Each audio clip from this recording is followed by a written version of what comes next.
All right. We're live. Hello. Guess who's playing Skaven today? That's right. It's me. I've signed up for the tournament. We got some nifty players in here. Gonna have a sick ol' raffle, DLC raffle for the people who sign up. That'll be great. Should be good. And I did say I was gonna use weapon teams. I'm coming off of Turin's stream earlier where we just won with Skaven. But yeah, using the mod, I want to see if 475 warp grinders are actually clutch or not. I'll run 2 every game, see how it does.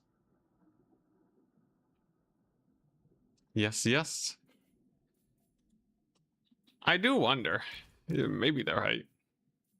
Maybe the garbage. I know Night Runners are top tier. One of the best units on the roster, actually. Who would have guessed? Mutant Rat Ogres are cool. Normal Rat Ogres are cool. Should be good. The grand final's still playing out, by the way. Just posted 2 more videos. I believe I just posted 2 more of those videos.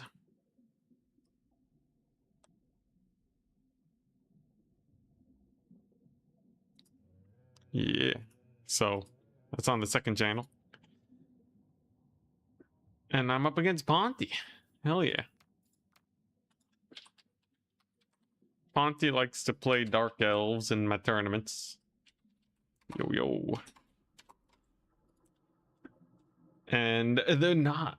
They're playing Chaos? What is this? Who is this?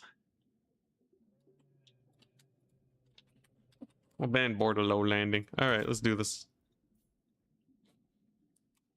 Ponty. Switching it up. Dang, alright. That's not the right blocker. 1 second. La la. There we go. Okay, let's see if we can make warp grinders work. I want to use warp grinders. I want to use weapon teams in general. Chaos. They got Hellstriders, but other than that, their rush isn't actually that exquisite. So, in theory, if I just cover up with a million spears, I'm good, right? Because Forsaken can't cook here. And maybe there's a Hell Cannon or something. I think I can beat a Hell Cannon. That's not, it's not impossible to beat. Okay, it's not the easiest thing to beat either. I do have to be a little careful. Let's see. How do I want to kill a Hell Cannon? Actually, this could be pretty high. Never mind. I have a solution. Take some of these. Dude, he's got nothing on me. He wants to play in Blasphemous Snowfield. Alright. But yeah, essentially, you just gotta live against the Hellstriders and life is pretty chill. I don't see why anyone has issues playing Skaven. They're so chill, so easy to play. Let's see here. Probably want a little bit more ranged. Unfortunately, I can't go ludicrous on the weapon teams. I can still go pretty heavy on the weapon teams, because I am indeed here to have some fun today. But I would rather not just immediately lose for nothing. Seems like a good enough build for me, though. Let's do it. Let's get this weapon team day started right. Big schemes, yeah. Should be good. Oh boy, here we go. You know, I feel like I've been waiting for the End Times DLC for forever. The Cathay DLC was like cool. It was like an entree, but like it didn't feel like a full DLC because it was no like free DLC update stuff. Like what did they even change in game? Like, you know, you could guess that they're working on the new DLC, but it was very morsel sized. So Yeah, eh, what can you do? Assassin wizard. I feel like the stealth with the assassin wizard, what's it, skitter leap, could be pretty hype with some weapon teams. There's a few of them where it do well. We got no RORs in Cathy's DLC. Dang, that's true. Where's our balloon regiment of renown? Yo, that's crazy, actually. We didn't get RORs. That actually kind of boggles the mind. I didn't notice it, but yeah, that explains why it felt so weenie. Plus no multiplayer update. It's kind of crazy. 8.1 balance changes at least, yeah. Like, is 8.1... The thing is, either there's no 8.1 or they're gonna put out 8.1 and then we're months away from an actual end times DLC. Not good either way, is it? Does warp lightning cannon beat hell cannon? I think it does. You know, an RR balloon would be sick. It's too bad they count the single entities for some reason. Garbage. Storm fiends. Your storm fiends? That would be hype. Are those the machine gun hand rat ogres?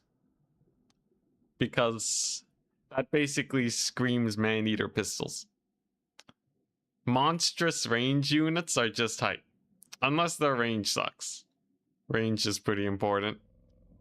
Lead belchers and man-eater pistols are very important. They're very good because of their range. Imagine storm fiends have like what? What's rattling gunner range? Rattling gunner range is 145. An okay amount, but nothing crazy, right? Something tells me they'll just die to archers and cannons, which are already very good versus Skaven. Oh, Ponty's ready. Let the battle begin. All right, you guys think at 475 warp grinders are OP or not? Let me know. If I had to place a bet, I would say, well, I'm the one that set the price. I would say it's probably not enough. It doesn't feel like enough. And like in the tournament, a lot of people are still playing Norska. So I feel like the lesser factions are just not getting buffed enough.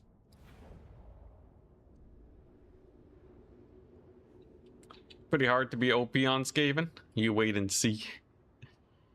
I personally feel like Skaven are on a tipping point of becoming absolutely monstrous.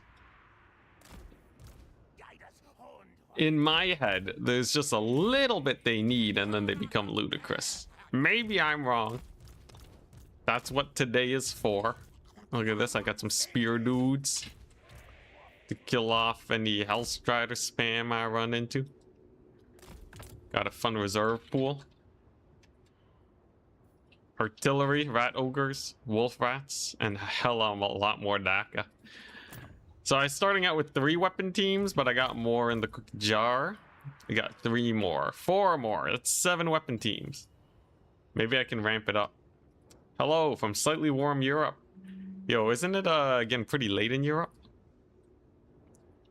You're like what, +5 to 7 hours depending on where you're at. I guess if you're an evening person, it's all chill. Yo, these points are so close. They're basically touching. That's crazy. Is that a did he go chosen hell scourges against me? That's actually particularly bad against this build. The warp grinders are so good. Chaos trolls unarmored variant are pretty chill. Not a problem. And then I'm gonna try baiting him out real quick.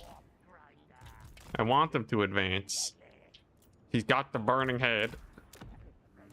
Bada bing, bada boom, though. That's a warp lightning cannon on your face.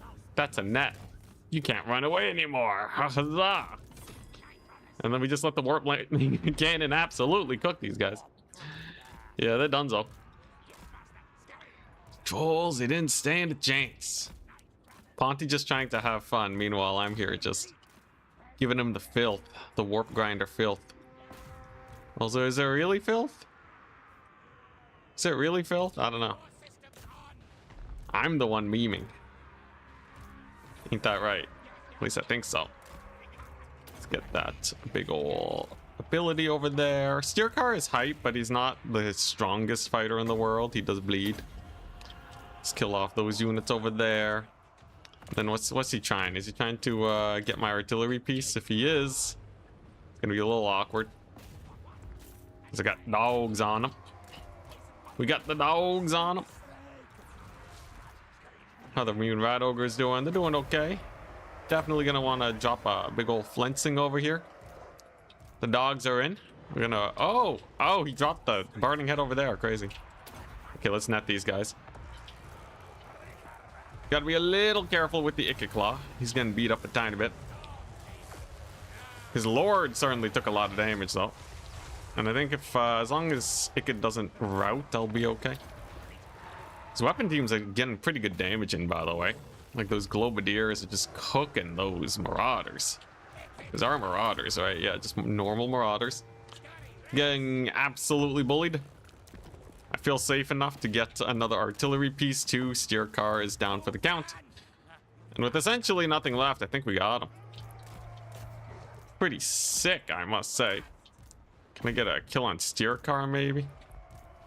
I'd love if he could just never come back. Ooh, big volley over there. Hey, look at that. Sorcerer Lord has bit the dust. Steer car's getting chased off by a couple doggos. Very embarrassing. And yeah, unless he can save himself some way, I think we've got the victory. Didn't even chase off the dogs. A little bit of a misplay.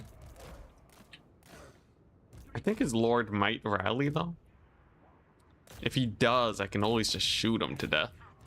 This is a fun strat too. Look at this. Get the rat ogre onto these knights.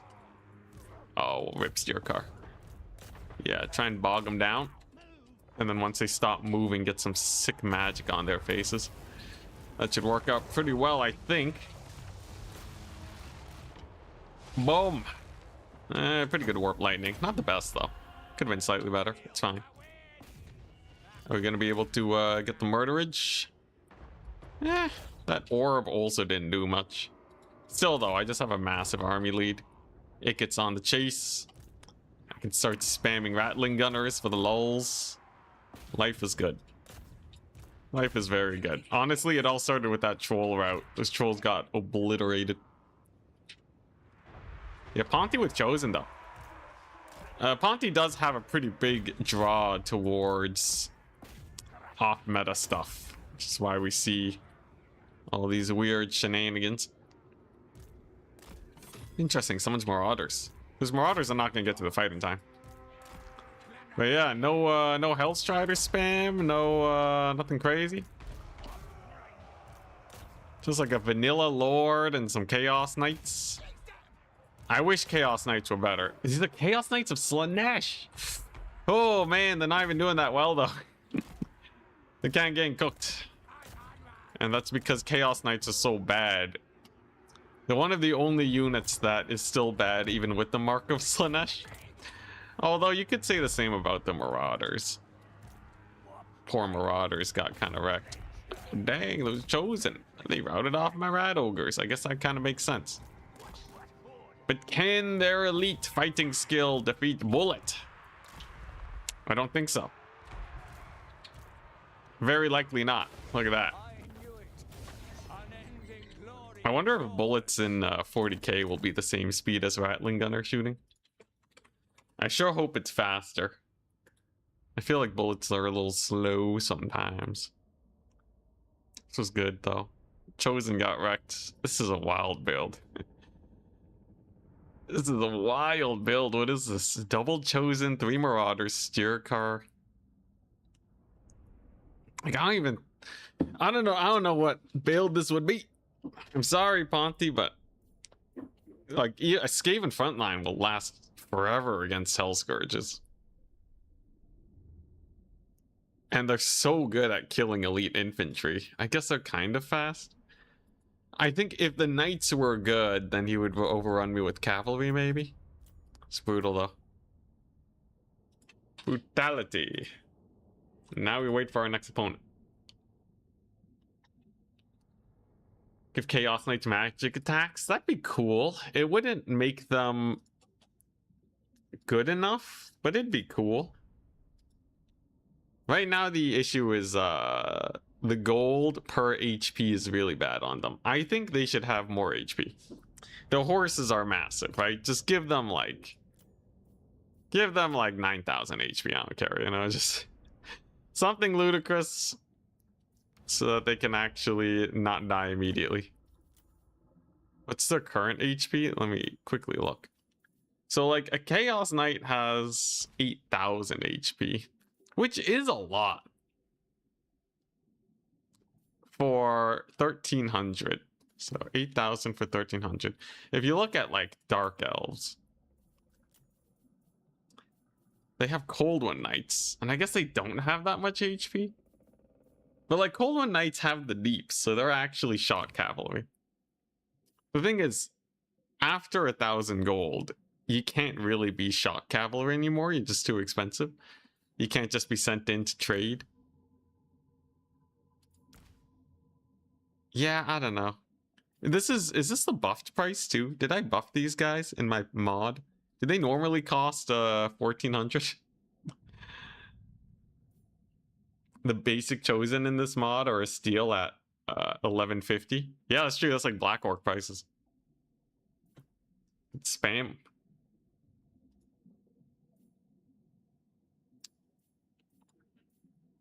Yeah. Do they normally cost 1,300, or was it the chosen? Just the chosen that I buffed? I don't even remember anymore. You don't even see Chaos Knights enough.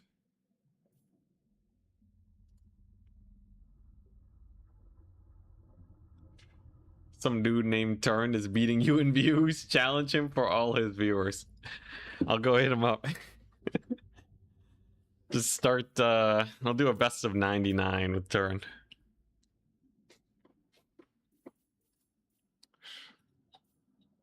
Yeah, honestly, that'd be pretty fun.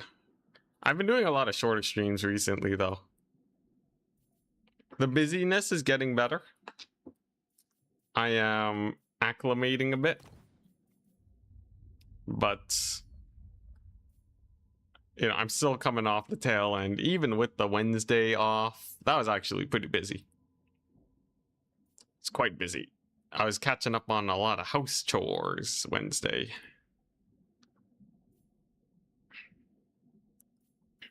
But yeah, Turn is streaming right now. I did, you know, if you guys want to see me play a best of 3 against Alexander Nuts, you can check out the beginning of Turin's stream. Went pretty well. I actually used what I learned from my mod. So like I played a Cathay game. These Jet Lions in base game cost 1,100, which is pretty expensive. But I feel like they're actually not bad. I think 1,100 is a little expensive. Maybe like 1,000 would be a good price for them. But even being slightly overcosted, it's not the end of the world. They make for really good rush units. So the reason they're so much better than Jade Lions is because of that melee defense. They're always going to be cycle charging anyways, so don't be confused by the melee attack difference. They're hitting when they charge. But 60 melee defense makes them so much tankier in the grind. Like, tremendously more tanky against infantry and cavalry. And they're going to hit cavalry with the 40 melee attack. They're just solid. You also got Yin Harmony, which is actually really good for the cavalry. Because these guys are Yang. I guess Jade Lions do have Yang Harmony. So in theory, they do get a stat boost, I guess. But I don't know what it is. Jade Lions just feel so much worse. In theory, they also give elemental winds. Why do these guys feel so bad compared to Jet Lions? Maybe it's the missile mirror, I don't know. Or maybe it is just the fact that you're lacking yin harmony most of the time in the front line.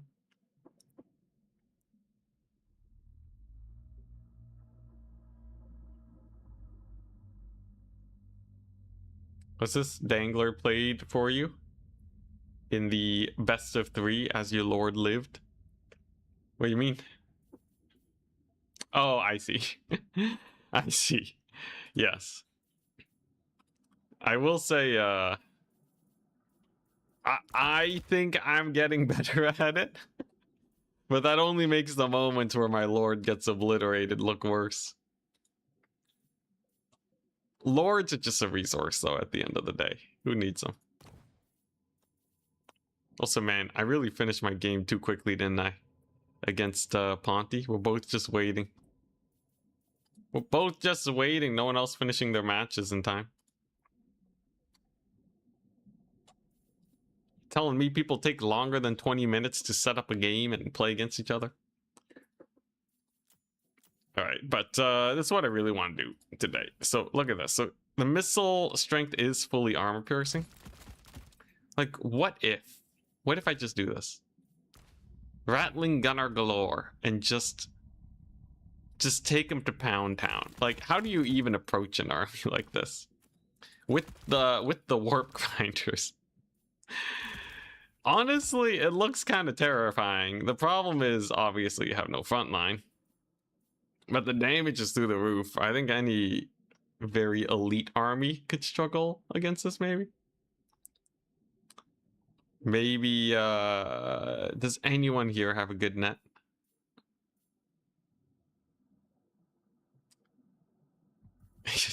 The 2 warp grinder front line. They do net for 17 seconds. No, my bad, 13, and then slow. Which is impressive. If you do a build like this, you gotta go for... You really have to cheap out. Is the problem. Like, I guess dreaded 13th is pretty high. Get him to 550, which is so cheap he's almost not worth sniping. Weak against a hell cannon, yeah. So yeah, the rattling gunners, you probably don't need this many because they're specifically there to kill single entities, which is very different. They do have a minus speed of 30. These guys have minus speed 25. 55% speed reduction is quite dramatic. So you kind of have a pseudo net. Yo, Dangler, if you had been Berserk, that would have been wild, man. That would have been wild. Minus spoilers, but the video is out now, you know, we can spoil it. The matches are very good, though. If you haven't seen the Dangler versus Berserk matches. What a treat. What a treat.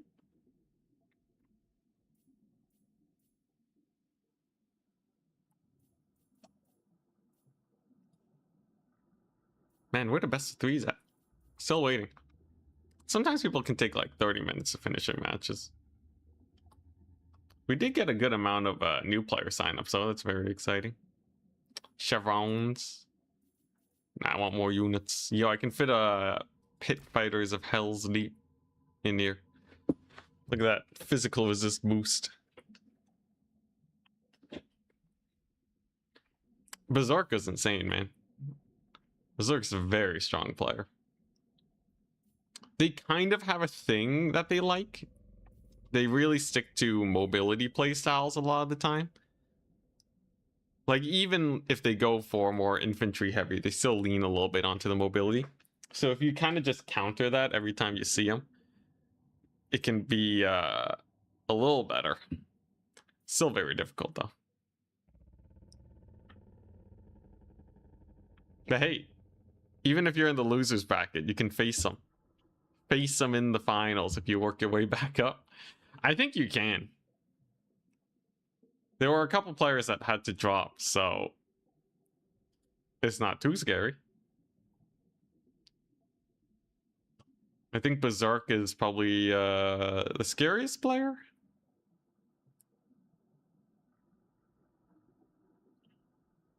These ogres will get eaten alive by Chaos Warriors of Tzeentch with halberds. These guys? With the 60 speed? Never get caught. If you're sending these guys into halberds, I don't know what's happening. Also, weirdly enough, halberds do get beat by being completely surrounded. You know what would be cool though? Getting in like some storm vermin.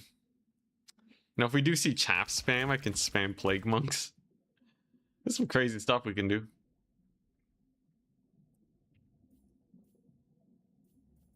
The basics of Skaven gameplay though is always this. Plague Claw and Warp Lightning Cannon. They have really high DPS artillery, so it's really weird, but Skaven essentially force the enemy to attack you all the time. You're always gonna get rushed down as Skaven. And you'd think that if you knew you were gonna get rushed down, you'd be able to win. But the problem is that you can't beat a rush even if they know it's coming. And especially because armies tend to be more mobile. They can pull you apart and then just not rush you. You know, start summoning in their reserves to counter a full melee Skaven build.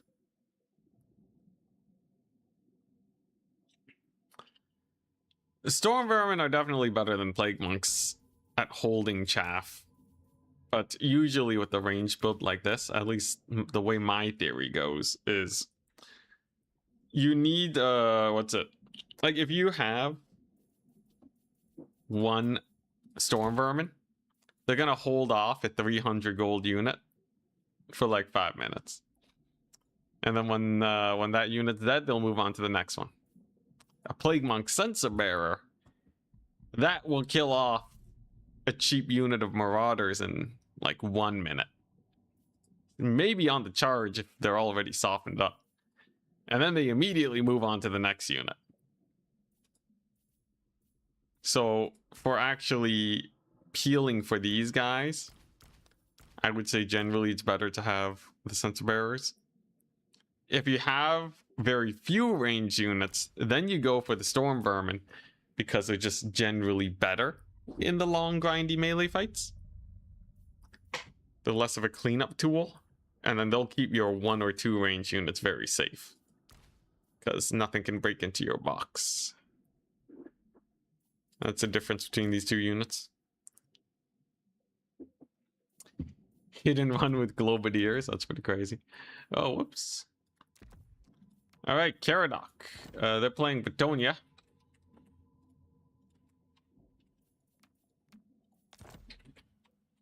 Yo. Playing Betonia. We got Dunes of Cain. We got Road to Talabheim. Dunes of Cain is a weirdly awkward map.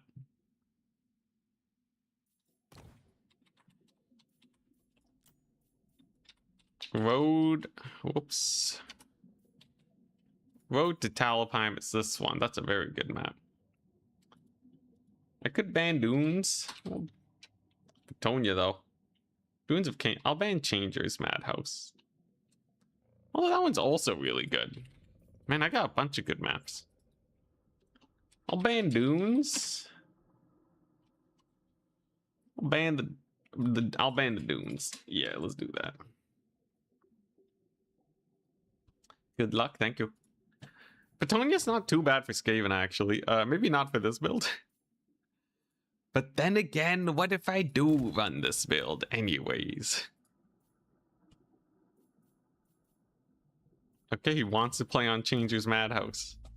I feel like maybe I do run this build. Am I crazy? Absolutely, always. So the problem is there's going to be a lot of cavalry, and cleaning them up is insanely difficult. Now, like, a Globadier into a Knights Errant is bad for the Globadier. So all around, you might think that this is an absolutely atrocious situation, and let me tell you, you may very well be very correct there. Do I have any form of halberds? Last time I played this, I got completely overrun by an Alberic Air Force. Very traumatizing indeed. The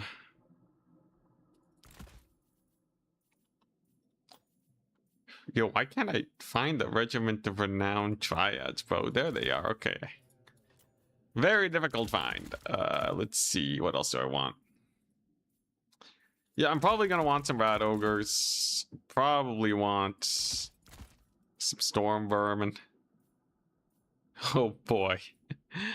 Oh boy, it's gonna be awkward.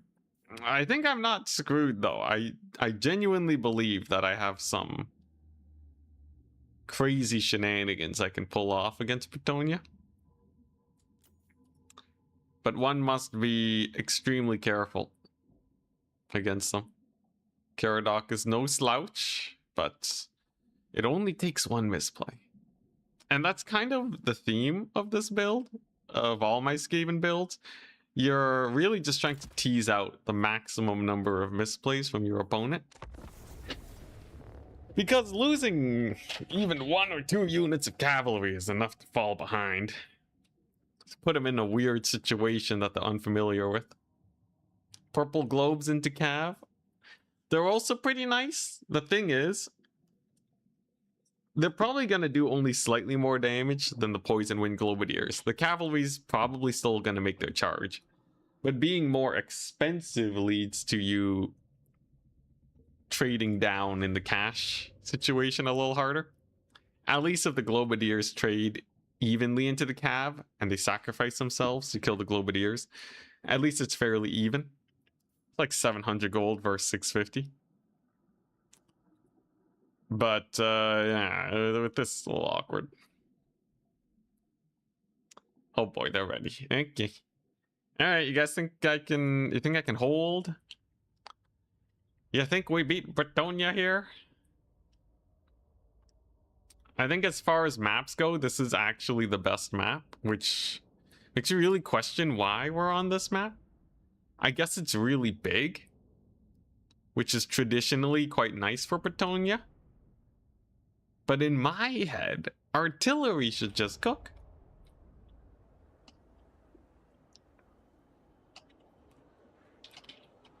Shoo, the Poison Wind Globadiers do have that sweet, sweet poison. Alright, like I said, put them in weird situations, right? So if I get the Triads over here and we just park them like so.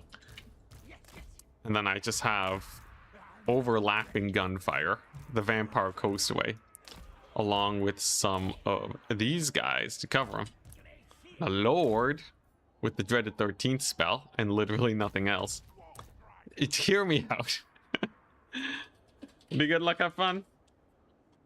Hear me out. I get the points captured early. He's gonna try and flank with the cavalry, and then surprise spears are gonna come out and murder him.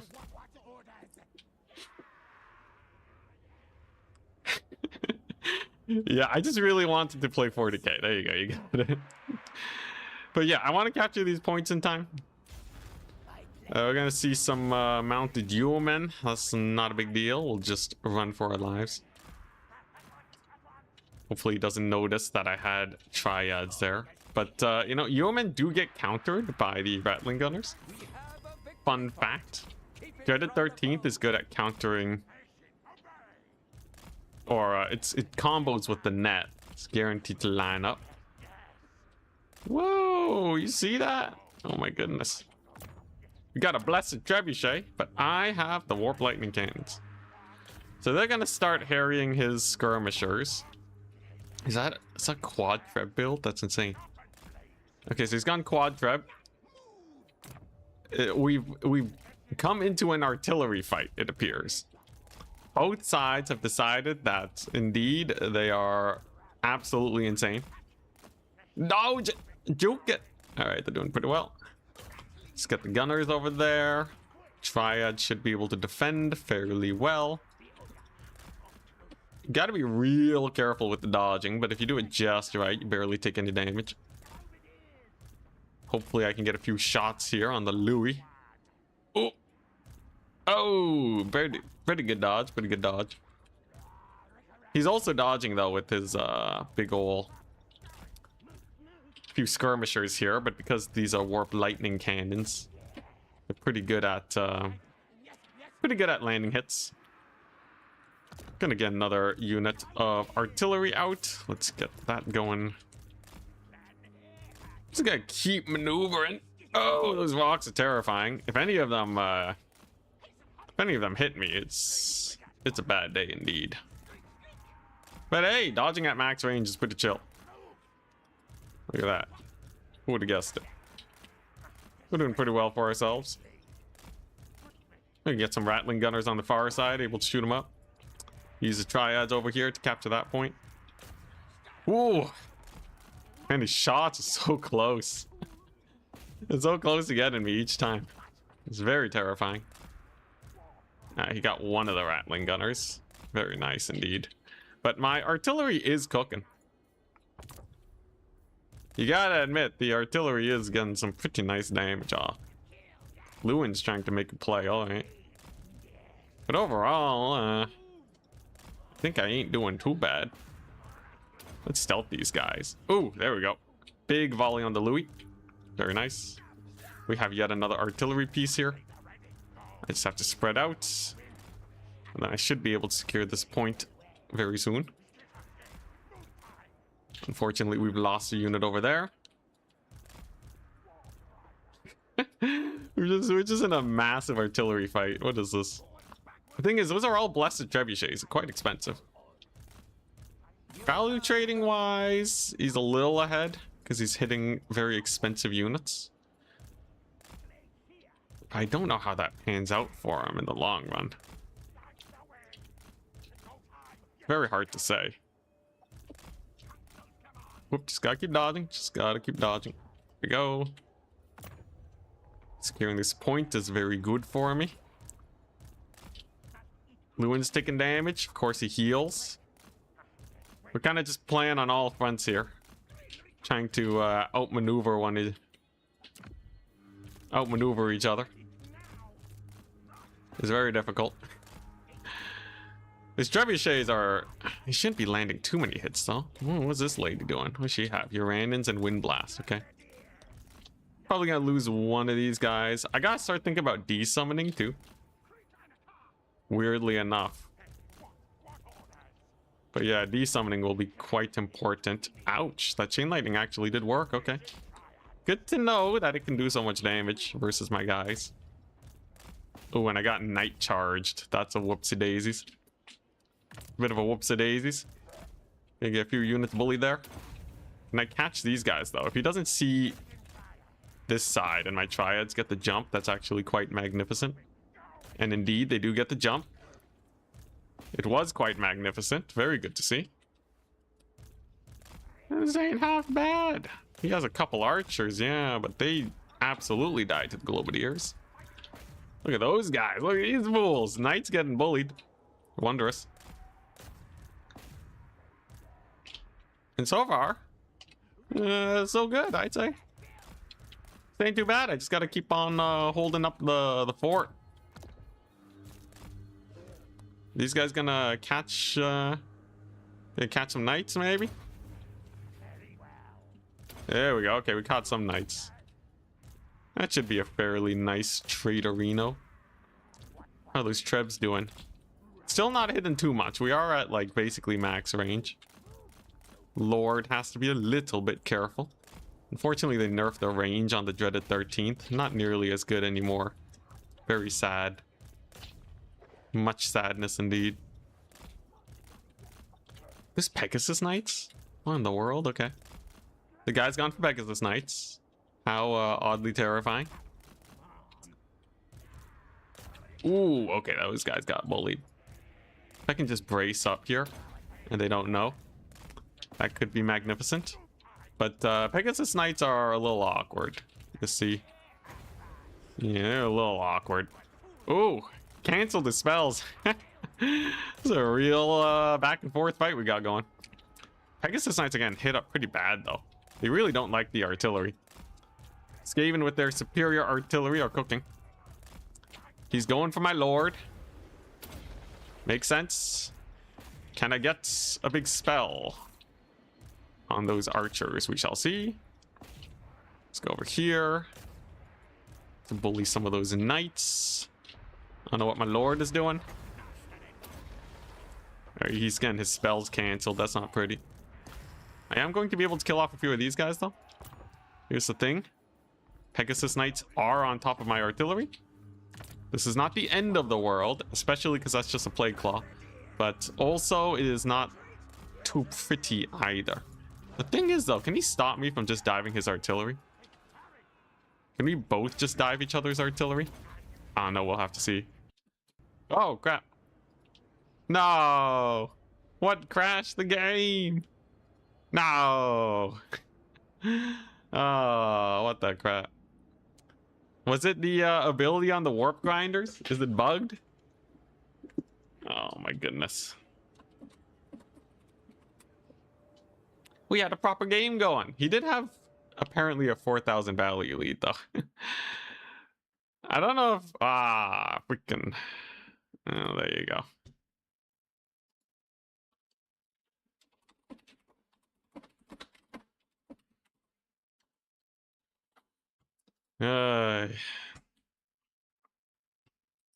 Skaven chewed the router. Too many VFX, dude. I know Invocation of Nahek used to work. He used to work PCs pretty hard, and it would crash the game pretty often. I don't think the build was terrible. I do think I was losing, but not horrendously. I felt like I had the capture points. I didn't know if he was going to wipe me. It really depended on if those Pegasus Knights would do it.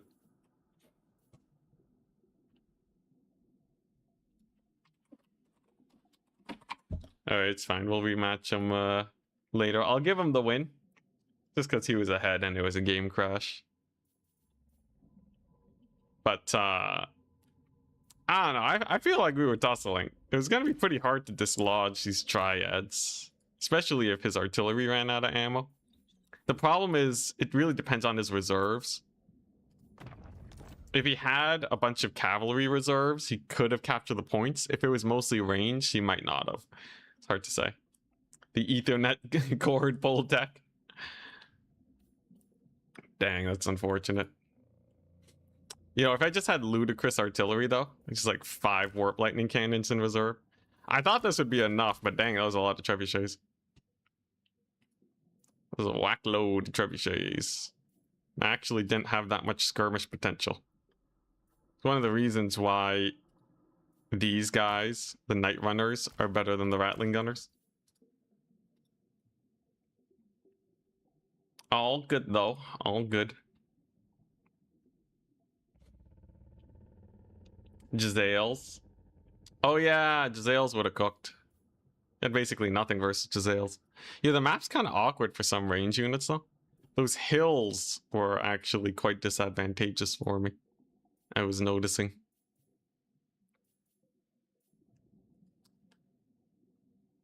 This build, I feel like it needs dogs to hold the points, because I was kind of holding the points with my other stuff, which was a little problematic.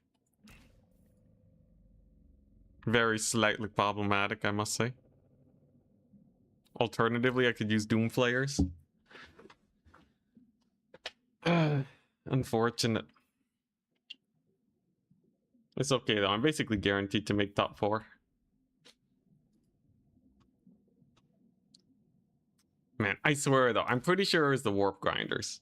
Because I used Warp Quake and Seismic Snare at the same time. It kind of just obliterated things. Skaven dogs, yeah, they're expensive. They're the most expensive dogs in the game, actually. And with the cavalry buffs having higher impact damage on small units, they just got directly nerfed for nothing. Mentioned Plague Monk Rats. You've never used them, or Lord Squulk, so I don't see its strengths. Well, in campaign, they're pretty bad because they don't have the stat lines to win any fights, so you can't even do anything.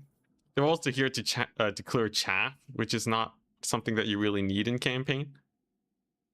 It's better to have like a sturdy front line and then high DPS somewhere else, because legendary buffs just make it a little unfeasible to run these guys. But Yeah, in very specific circumstances in multiplayer, they can get value.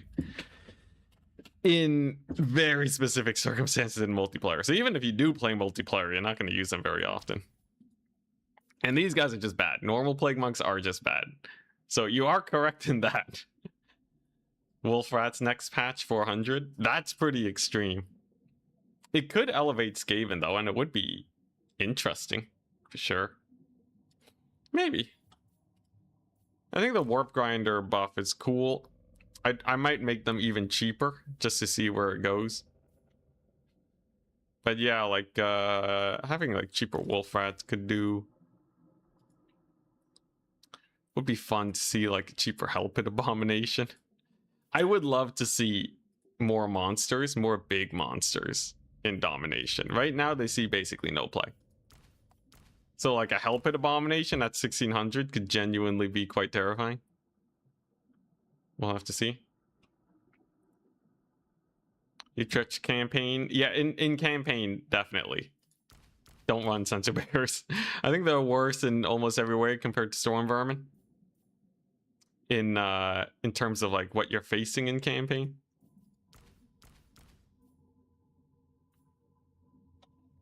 You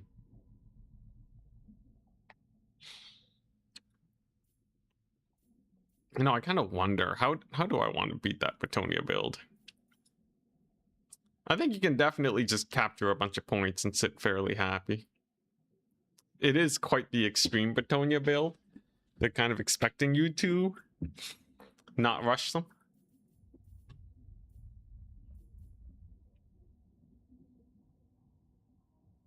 Help it and magic away the archers. That's actually kind of cool. I like that. Help it Abomination versus the Brits.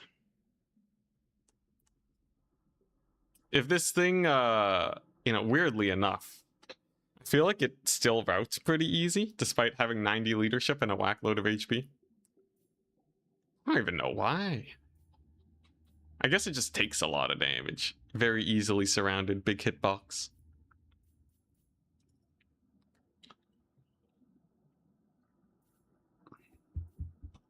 Works 70% of the time. Also very map dependent. That was quite the large map. I will say being outgunned at Skaven does not feel very great. Though, personally, I think a Night Runner build, like just having Night Runners as Skaven solves most of that, because you get the capture points. Could Storm change the capture weight of units? I think Colossal units should have like 10 capture weight. They could, but I don't want to go that far off of the main game.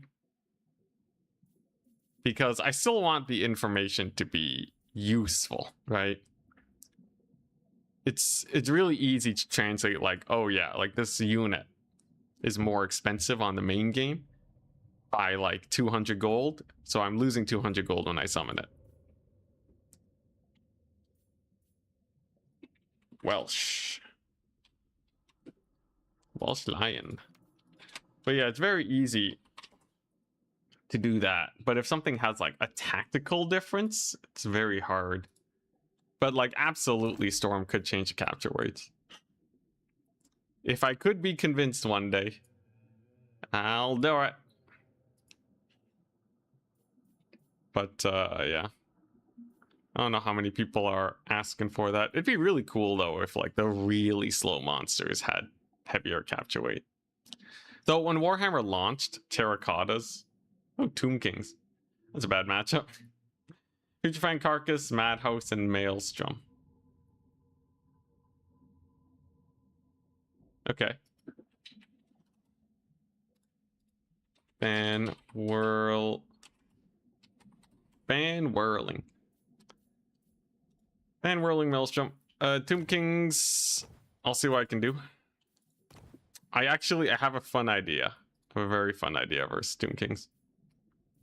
But yeah, it used to be Terracotta spam on the capture points, but that's because the maps didn't really let you maneuver a lot before. I think CA is probably a little too scared of... I think they're a little too scared now of getting the changes in and making big monsters stronger.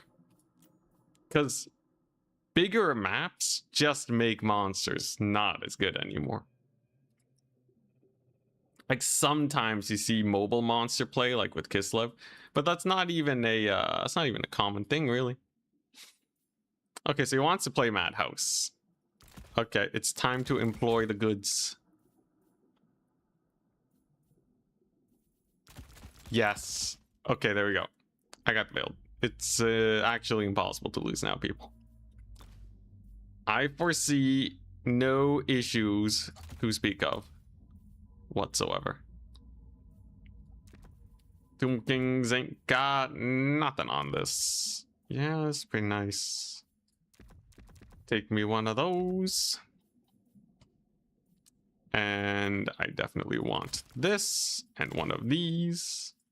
Two of these, two of these. What else? What else do Tomb Kings have? I guess they have Ushapti, right? I believe Ushapti are one of the big nasties against Skaven. Because they can destroy weapon teams like no one's business. Which is kind of the theme that I'm going for today. What else? What else is there? Obviously, their infantry front lines are terrifying. Oh, you know, let's try this. We're working it. I'm cooking.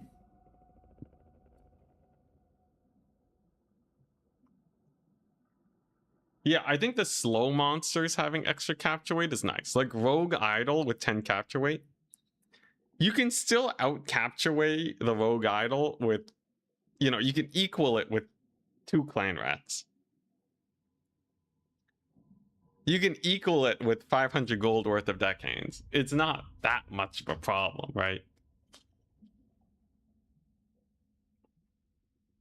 And you still have to control 2 capture points to win, which makes you have a huge problem. Like, in theory, domination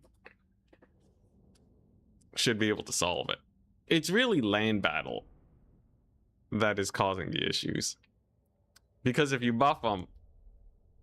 Well, here's the thing. If you buff the capture weight, it's not a problem, right? Yeah, colossal units. Colossal and slow. I don't think a Shredder of Lestria should have 10 capture weight. Trust me, the Shredder is already amazing. It doesn't need it. Alright, here we go. How do you like these weapon teams? Alright, so the plan... The plan is pew pew. Just shoot them into oblivion. So we got the quad Giselle strat going. I got 1 million of these skirmishers. I have a warp grinder weapon team ready to net down some cavalry. Life is good. He's gone for a bunch of skirmishers. The funny thing about having Ushapti is that okay, my Giselles have longer range, first and foremost. And second of all, there's so much firepower, he'll only kill one and then I kill his Ushapti. Life is good. He has double Tomb Scorpion, pretty wild. Gonna get a little bit of a volley here and then retreat so that I dodge. Gonna go ahead and get that Warp Lightning Cannon. Unfortunately, this map's not actually that great for Warp Lightning Cannons, but what can you do? Then I'll just post up here. I have to be a little careful about these hills. And I mostly just want to play around the Warp Lightning. They'll be able to hunker down on this point, no problem. Just gotta get ready to dodge those Ushapti shots when they come in. I could get myself a Plague Claw over here too. Could be very fun, potentially. He's harassing my skirmishers. Yeah, dodging going pretty well though. They're doing all right. First Warp Lightning Cannon shot is out, and there's the Giselle's cooking. Question is, what gets summoned? An artillery piece. Okay, that's pretty crazy. I feel like that just lets me hunker down on my ranged more, because I already have a very good range advantage. It's kind of like that Petonia game, actually. But yeah, that can work out pretty badly for my opponent. If he's not able to pull off the rush, he's basically screwed. Now, it appears that's what he's going for. He wants to try and maybe rush me down. I don't know. At least he's kind of half advancing towards it. What are these guys doing? This thing's kind of awkward. Sometimes you don't see the hitbox very well. He's gonna charge in, maybe. That would be great for me. Yep. There's the net. There's the damage. And we didn't crash. Beautiful. Exactly what I needed. Very nice. The damage is glorious. There are the Ushapti that I gotta deal with, though. But they're on the wrong side of the hill, so I should just be able to bully them. Let's go ahead and get some magic over there. Plague Claw Catapult survived. That's actually devastating. I can't believe he fully committed onto the Warp Grinders. Wait, how much value did these Warp Grinders get? They paid for themselves. They paid for themselves with a simple 2 casts of their abilities. That's pretty good. Rather impressive, one might say. And now he's stuck dodging the artillery for the entire game. He will be able to barrage 1 Giselle, though. Darn Skaven. So bad at dealing with being shot at. But it's fine. Killing off that Ushapti is definitely worth the loss of that 1 unit there. And will he advance? If he crests this hill, he's going to get netted and obliterated. Begin the netting and the obliterating. That is a necrotect. And he does not like being shot at by Giselles. So that's just a bad day for him. It's actually quite exceptionally bad. Necrotect is completely dead. I sure hope he had a bunch of items. Warp Grinder team's clutching it out, man. Look at that. They're pulling off the slow now on these Tomb Scorpions. Then Ikit Claw can get his Storm Demon on him. Oh, I'm not getting the greatest line of sight, though. It's still crazy damage, however. As long as I don't lose this point, I think we're kind of clutching it out. Tomb Kings, they're bleeding pretty hard. Even these guys came back to get some work done. I will say, these guys, they make sick plays. I love them for that. Tomb Scorpions are nearly dead, too. And there's basically no Tomb Kings left. It'll be very difficult to come back without Tomb Scorpions, because they're kind of the centerpiece of this entire army. Are they gonna get netted again? 7 seconds till the next net. 4, 3, 2, 1. Ah, they died before I can net them. What a shame. What a shame. I can't believe it. All right, well, time to make some plays. No Tomb Scorpions means these guys can finally show up. The Censer Bearers, which we were just talking about, the ultimate cleanup crew of the Skaven. This thing's already busy trying to kill Giselles, so I believe if I just chuck the Censer Bearers on this point, there's not a lot that can be done for the Tomb Kings. This will be a pretty nice little spell cast over there, can get a little bit of damage. He's working on Spirit Leeching Ikit, which I'm not actually too worried about. The reason being, Ikit's at such high HP, it's going to take him forever to kill him. Oh, there's the Tomb King's ability. Very unfortunate. Not much I can do about that. One of the most annoying things about Tomb Kings is that they can just get a free artillery piece kill. But it doesn't matter when you've already made a ton of already very nice plays on them. Look at that. Death over there, death over here. We're going to get that capture point. And how may they defend this? Oh, their artillery's getting blasted by the Giselles. Revenge of the Giselles going very hard. Those are Sepulchral Stalkers. Turn around, run for your lives. Oh, the hill. I will say this map is kind of absurd for the hill action. The hills really make a huge difference. Okay, that's gonna let me shoot up the Stalkers. Nice. Look at these Shafty. Can't believe they're coming for him. They're going for the other artillery piece. Insane. I think they'll be gone before they show up, though. Oh, that was close. That was a lot closer than I thought it would be. A little scary, but we got there. Should have checked what he was summoning. I might have summoned the wrong unit. But I think we're still okay. At the end of the day, I got a double cap. Thank goodness the game didn't crash. At the end of the day, I got a double cap. We're okay. That ability's gonna last. Even though the unit itself is routing. How wondrous. Alright, and we're gonna see how well these Plague Monks do. Now, these are Ushapi that we're looking at here. I have a plan, though. I'm gonna net them with these Jazales and then countercharge with the Plague Monks, who actually do pretty magnificent damage. I can just catch them, though. There we go. If I switch the... Can I get both abilities at the same time? I can. Wonderful. And then the Plague Monks are gonna cook. Because he's netted. What are you gonna do about that? Apparently nothing. Let's just get a random Red Ogre over here. That could be a little bit of a misplay, but I think we're doing just fine. See, the Plague Monks actually did quite a bit of damage on the charge too. Already getting almost 200 gold value. Reducing the armor further to help out the Plague Monk damage. And you can see Icket just very resistant to Spirit Leeches in general. He's one of the tankier Skaven Lords. Although 5,000 some odd HP isn't that high, by Skaven standards it's still quite good. So he's going to be able to survive a couple Spirit Leeches. Oh, okay, Arc in the Black got that cooldown reduction though, which is going to give him another Spirit Leech. That does make life a little more awkward. But still, I am not worried. And that's because it can simply run away. He still has 750 HP.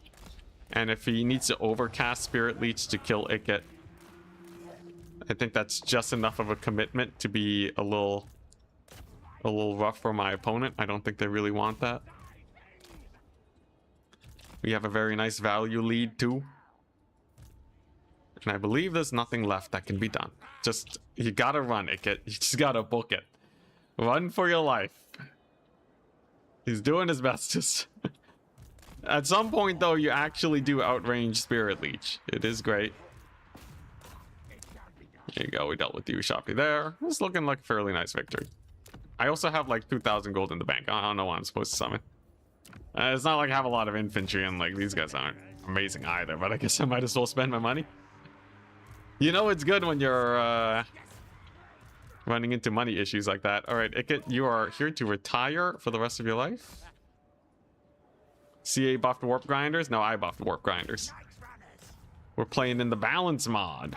We made them cheaper to see if they can actually do anything. And so far they seem okay. One of the Warp Grinders got ludicrous value by killing all of his cavalry that dived my artillery piece. Was it this one? I think it was this one. So they got a bunch of value and then promptly died. But I'm not fully convinced yet. I think it might be better with like a more conventional Skaven army. It's kind of hard to say. Let's get the Sensor Bearers there. You know, if he actually captured this point and holds this one, it would be pretty bad for me. But there's no way he's gonna hold it. GG, well played. Good stuff. Good stuff. Let's check the Warp Grinder value. But yeah, we basically just gave them a solid price reduction. Minus 125 gold. And they're paying for themselves at that price point. It was very good though. The net to kill the Tomb Scorpions and this guy. Wait, all three single entities got 0 value? Well, that has to be value for the Warp Grinders anyway. Obviously, the killing was done by the Jazales, but dang.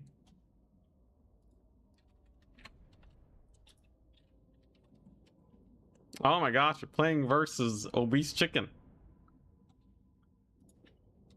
I'll go versus Corn. Alright, my very own moderator. What map? Pit of Treasures, Lost Temple, and Lost Temple.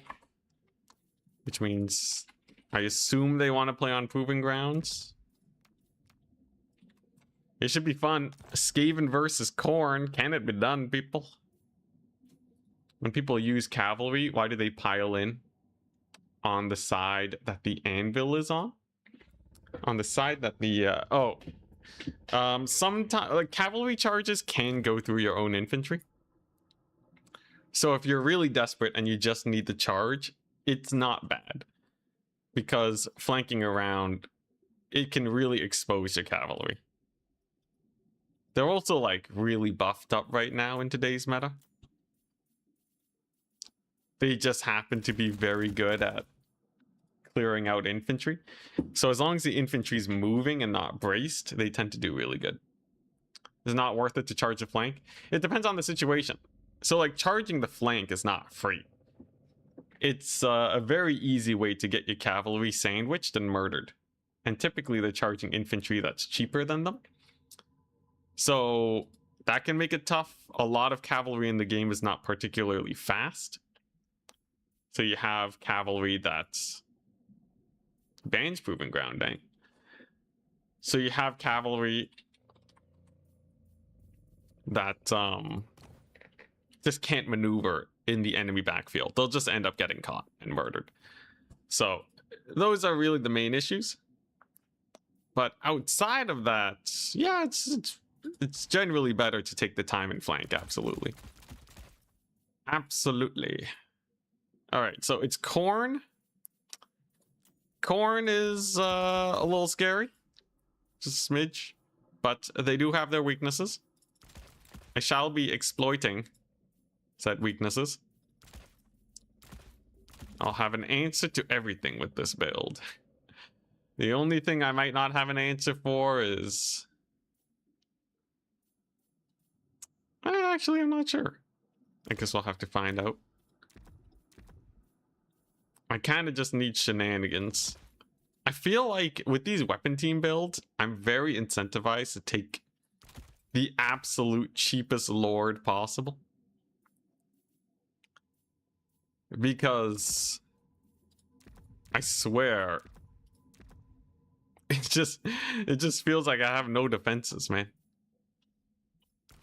It just feels like I got nothing on them. Oh man, these guys kind of expensive too. Okay, let's just try this. It's Khorne. Khorne's chill.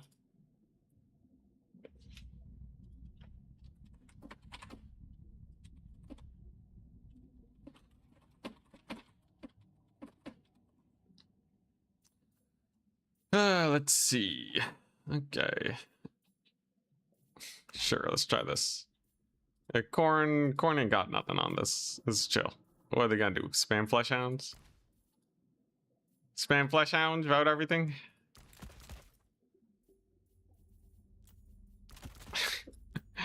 Oh boy, alright. Obviously I want warp grinders, yeah. We always want warp grinders. I've hit the ranged unit limit. That should tell you guys something about what I'm cooking up here.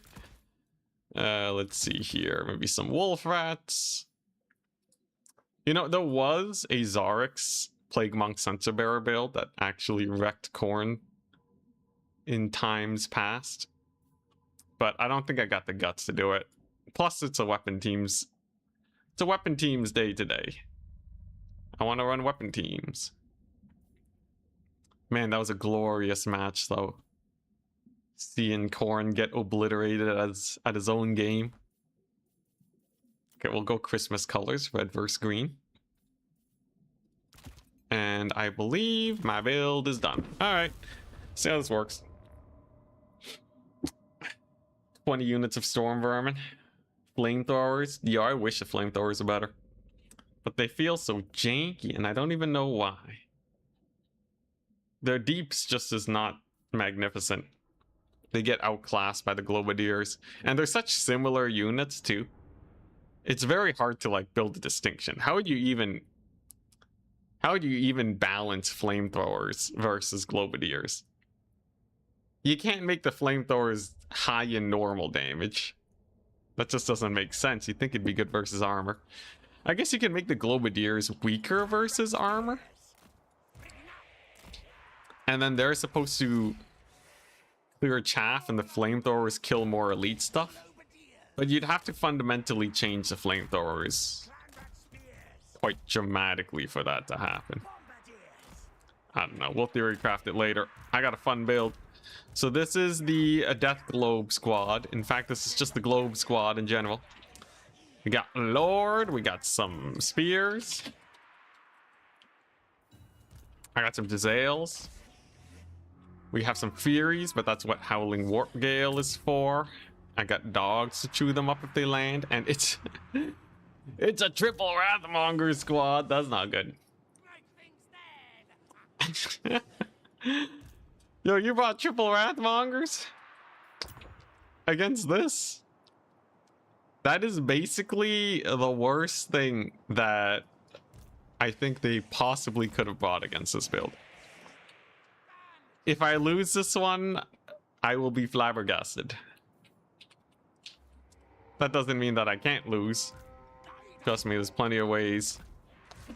Plenty of ways to lose. But the Wrathmonger squad. Okay. Okay, here we go. So we're gonna start Jezailing some of them. Capture one of these points. I pushed up too aggressively. That's gonna hurt me a little bit. Gonna get these guys in. Start rattling gunning them. Okay, we got the Globadiers out already. Ooh, man, that volley cooked. Okay. Gonna net these ones. And then shoot them. Very nice.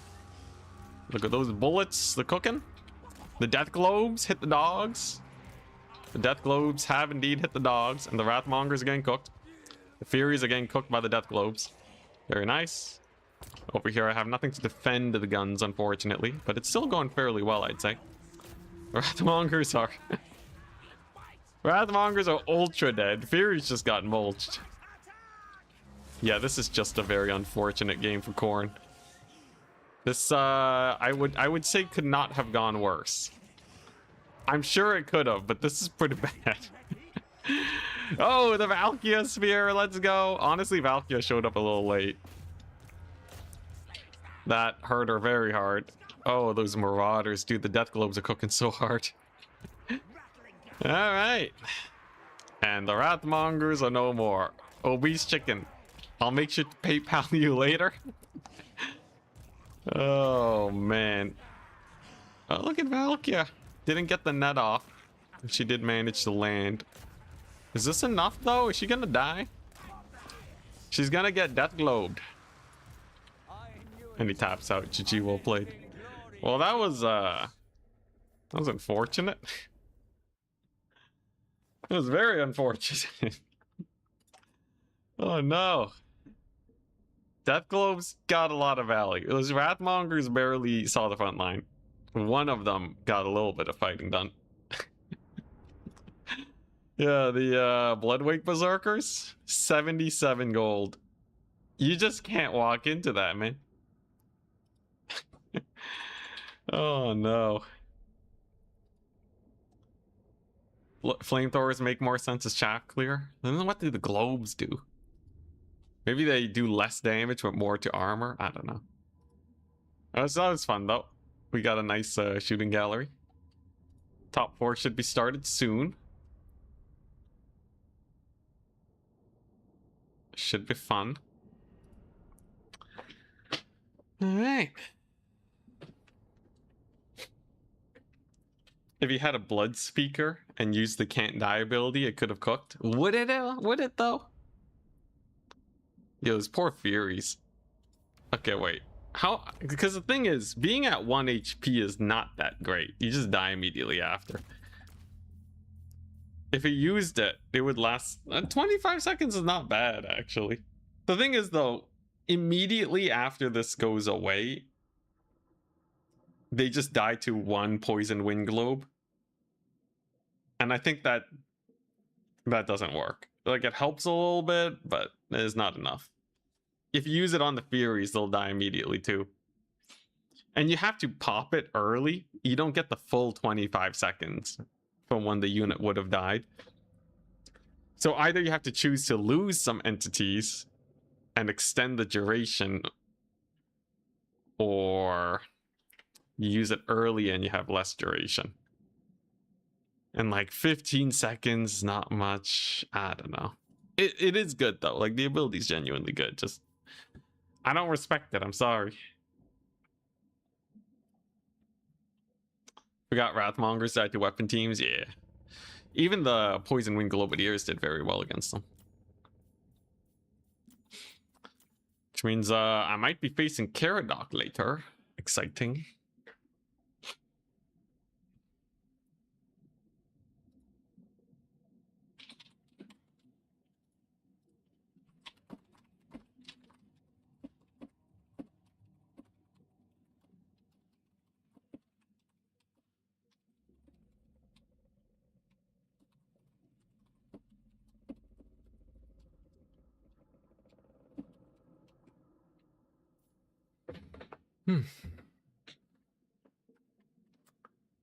Warp Fire Throwers have a base reload time of 14 seconds. Really? But they shoot basically continuously, right? Huh, okay, it's 13 seconds right now.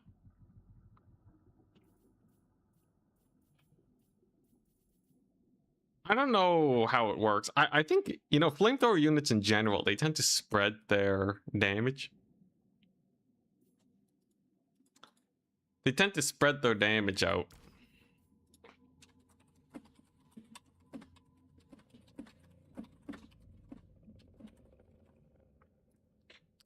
Or no, they tend to focus fire. They need to spread their damage out. Sorry, I'm stealing with messages at the same time. But yeah. I don't know. Did I finish Silksong off stream? I really want to. I just haven't had the time. But it is in the works. Right now I'm trying to finish the Elden Ring DLC.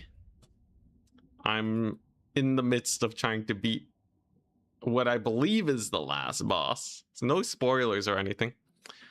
But I'm trying to fight the big gravity dude.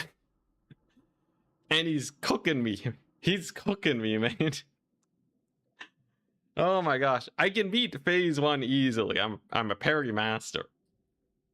Okay, maybe not parry master, because like phase 2, technically, if I could just land those parries, there wouldn't be explosions all the time.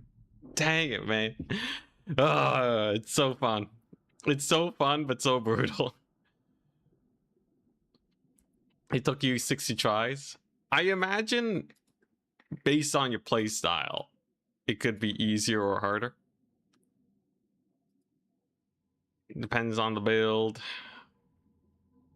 I think normally dodging him is actually not as bad as going for the parries, although I'd have to relearn how to fight him. Some people are just also really good at Elden Ring. And with the dodging mechanics and whatnot too. I'd say I'm like pretty average because I've played strategy games instead of fighting games. Depends on your fragments. My build, let's see here. It's there. I will say, I don't know if I'm missing fragments. He does massive damage. His damage is through the roof, but I'm pretty sure I have a lot of fragments. Honestly, I don't think I can get that much stronger. I just gotta land the parries. Just wreck them.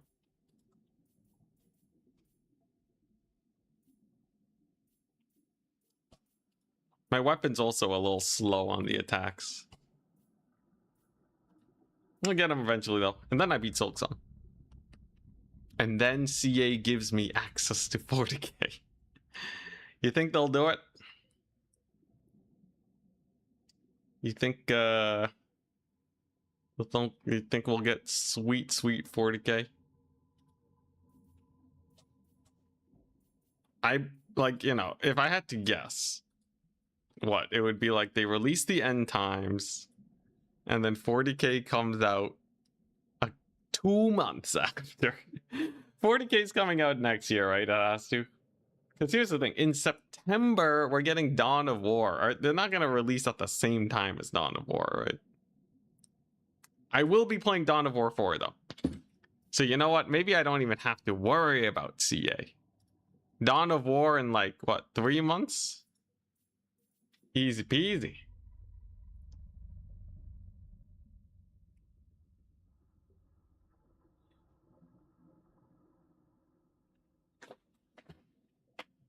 One v one me in Elden Ring. Don't worry, I'm bad too.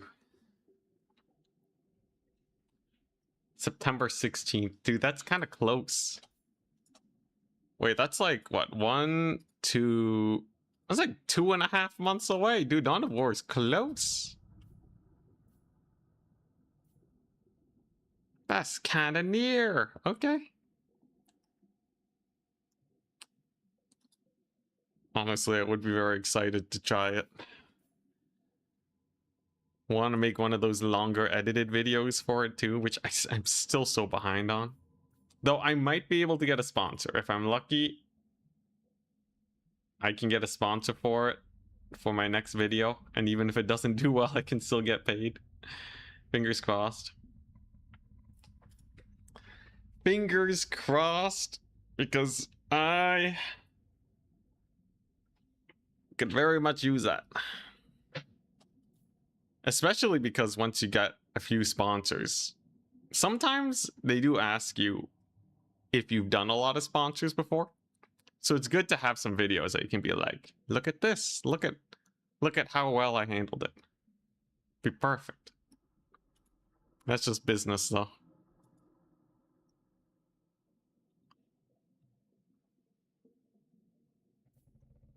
We are heading into top 4, by the way. So we got me, Karadok. What the? Danican signed up? He's not going to make it, though, because he only just signed up. But maybe he was looking for a match. So it's what? Me, Karadok, Ponty, and Welsh Lion, by the looks of it. Exciting.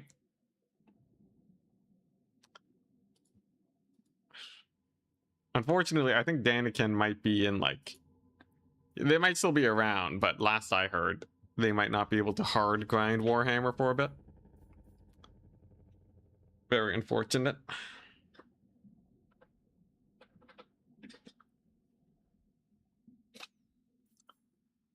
Hey. Yeah, I can't wait for this Bretonia rematch, though. I'm probably going to face Ponty. So Ponty's playing Chaos.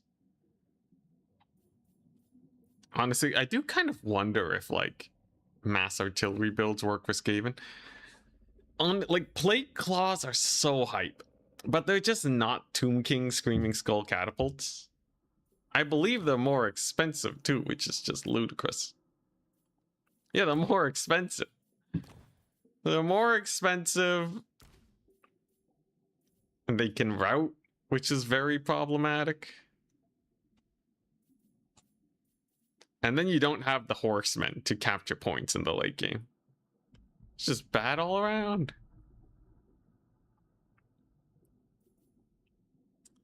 What if, though? What if I just went, like, quad Plague Claw catapult? I genuinely think this could be quite scary. But some people are really aggressive when it comes to rushing down Skaven. And if they can dodge the Plague Claws while they approach, you're just dead.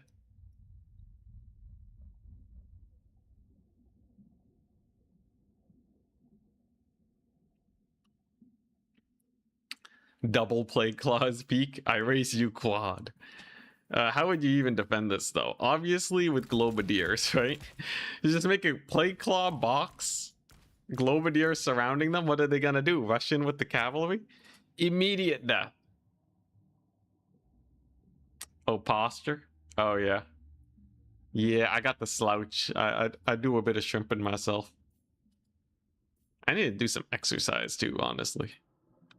I was thinking, by the way, next week I might start only doing streams for 3 days so that I can focus on all the other stuff that I gotta do. Oh, there's squats, all right.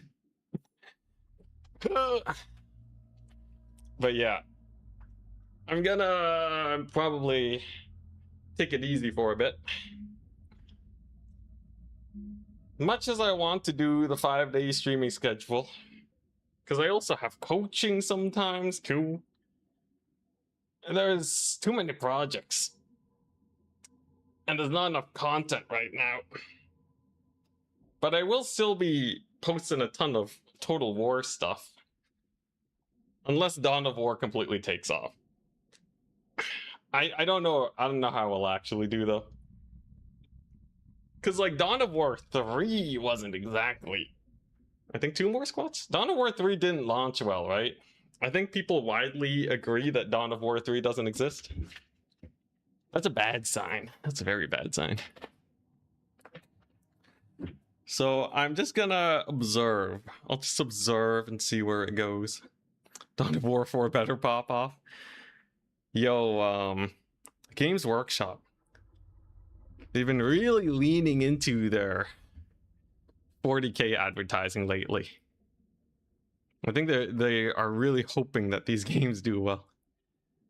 Remember when Globadiers used to have like 20 anti-large? I remember they were insanely strong before, but I don't remember why.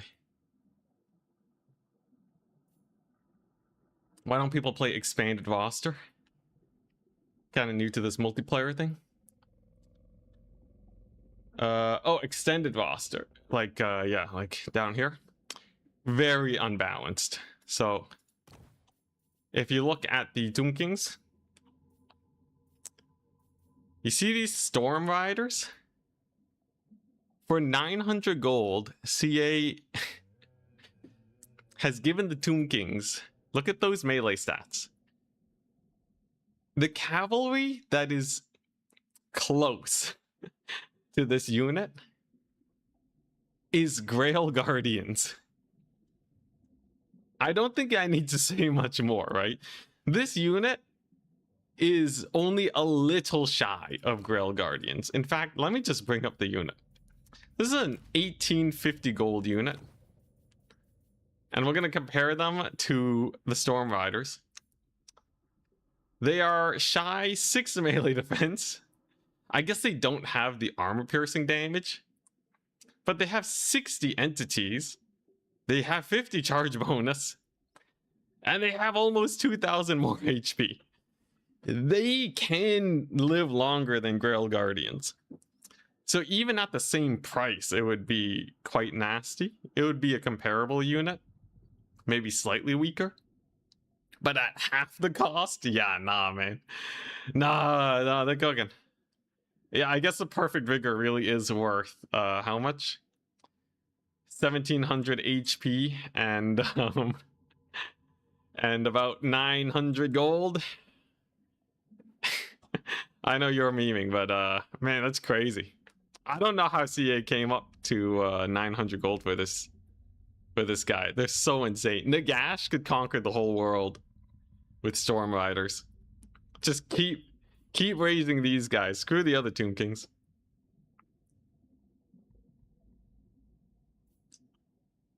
We did have I did do a boss fight battle before where it was me versus a new player, but they were allowed to use the extended roster. And then they had to beat me Tryharding, and it was actually very close. I think I lost that one. Because in Domination, you can just keep resummoning the Storm Riders. So they milked it as much as possible. And that was the day I found out that this was the most OP extended roster unit in the entire game.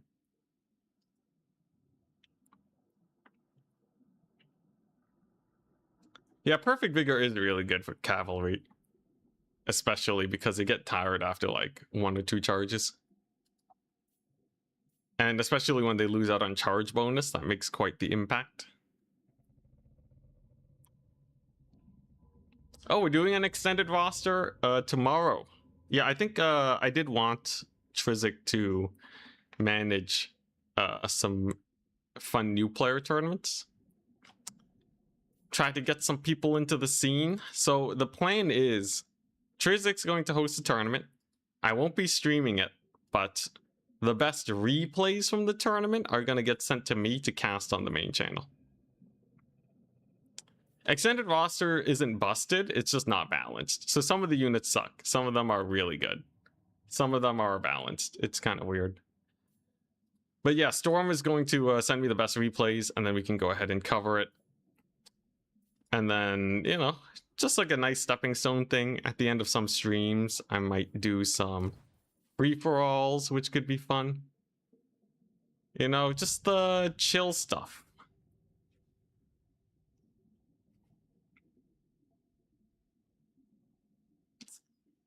Immune to psychology. You know, yeah, technically undead don't have immune to psychology. Practically they do. It's part of the undead attribute. Undead units have immune to fear and terror, and immune to psychology is literally just that. But yeah, Trizik's gonna have a bunch of fun stuff.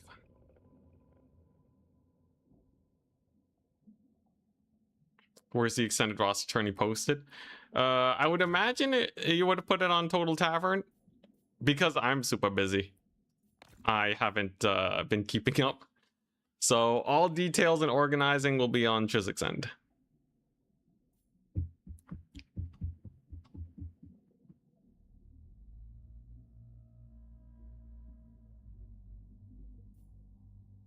Replay reviews are the most interesting thing to do.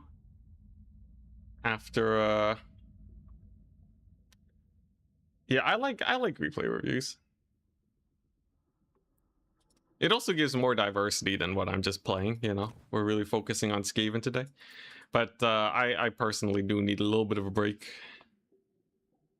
Just a smidge.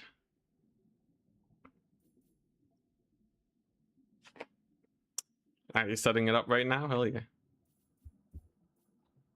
Yeah, second channel, we just posted 2 videos today going over 2 more best of 3s from the tournament. I particularly like the one versus Dangler and Berserk, because those games were incredibly close. You know, crazy thing though, Maximillionaire has gone very far in the tournament. I think Maximillionaire versus Berserk will be the battle of the gods. The war in the heavens. Those 2 are probably, I would say, the strongest players that are still in the tournament. But Maximillionaire is mono faction, and Berserk has played Undead before. So in my head, Berserk just hard counters Maximillionaire with like Khorne, Slanesh, Nurgle, and Chaos. And then he just wrecks them because those factions hard counter counts too much. But Maximillionaire has to have cooked. Like, his whole existence is playing vampire counts. So we will see kind of the most developed meta possible relating to counts. And either we learn that counts bleed to very specific builds, or Maximillionaire just has a sauce and he can win it. It'll be amazing. But we will have to wait a bit. This match should be done between Ponty and Karadok soon.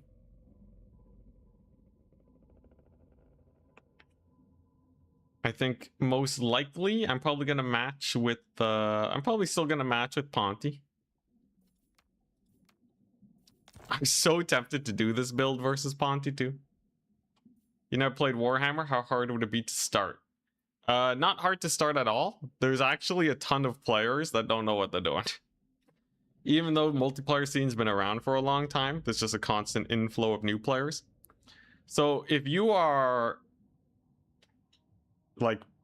competent in campaign, like let's say you can play legendary and you don't have to pause and such, then you can absolutely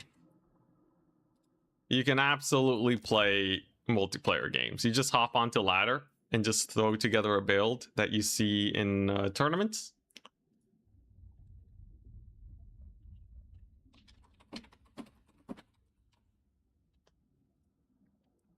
And then, yeah. And then you're good. You just play. If you play a defensive faction too, that makes it even easier.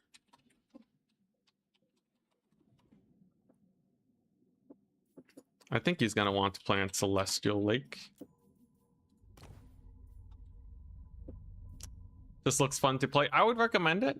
Once I start hosting more casual events like free-for-alls and the like, that's a very nice stepping stone because you just get used to your roster. And there's a lot of rosters that focus on their builds and their play styles. You don't have to really worry about what other people are bringing. You know, if there's infantry, you just shoot the infantry. Wrathmongers will always win the frontline fight. So you don't need to know all the units on the Skaven roster, for example. I think I got into multiplayer just by playing dwarves. Just play dwarves on ladder, got a defensive build with a lot of ranged, and then people would try to attack into me, and then I would defend it. Nice and simple like. And like, after doing pretty well on ladder for like a few weeks, I was already getting like halfway through tournaments, you know? I was already better than like half of the tournament players. At least a quarter of them after a good amount of ladder grinding. Jade Tomb, that's surprising. The guy wants to play on Jade Tomb. He's locked in, okay. Okay, so Ponty has some craziness. They got some insanity by the looks of it. But I shall counter it. For I have some absurd shenanigans. Ain't no way they can defeat this build. Ooh, yeah. Okay, no, this is it. We've won. We've won. Is that the range unit cap? It is. Dang it, man. Yeah, the range unit cap sucks. I feel like in domination, you should be allowed to... I feel like you should be allowed to bring more range units, you know? Like 12 range units in land battles, sure. But the money pool in domination is so much higher. Is that too much to ask for? Maybe. Maybe your boy just wants to go Vampire Coast gun builds all day. Very likely that is the case, actually. Let's see what else do I want here. Trying to figure out what he's even gonna run into me with. I feel like my build is pretty strong versus a lot of stuff. I'm sure I have a blind spot somewhere, but let's just load in and have some fun.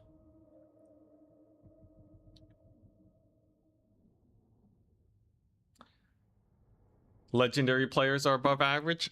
I think legendary, you need to like play legendary to get used to moving your army all at once. But then you also need to play some ladder to kind of work away the bad habits you get from campaign. So generally in campaign, people take way too much ranged. Well, campaign players that go into multiplayer, they tend to take too much ranged. Kind of like this. For example, this build would be really good in campaign because you want to win battles decisively. You can't afford close victories because the AI has more economy than you, and you'll just run out of cash and get beat up. But what makes this bad in single player, what makes this very bad in single player, is the fact that you tend to get run down. You want to barely win and defend yourself against as many builds as possible.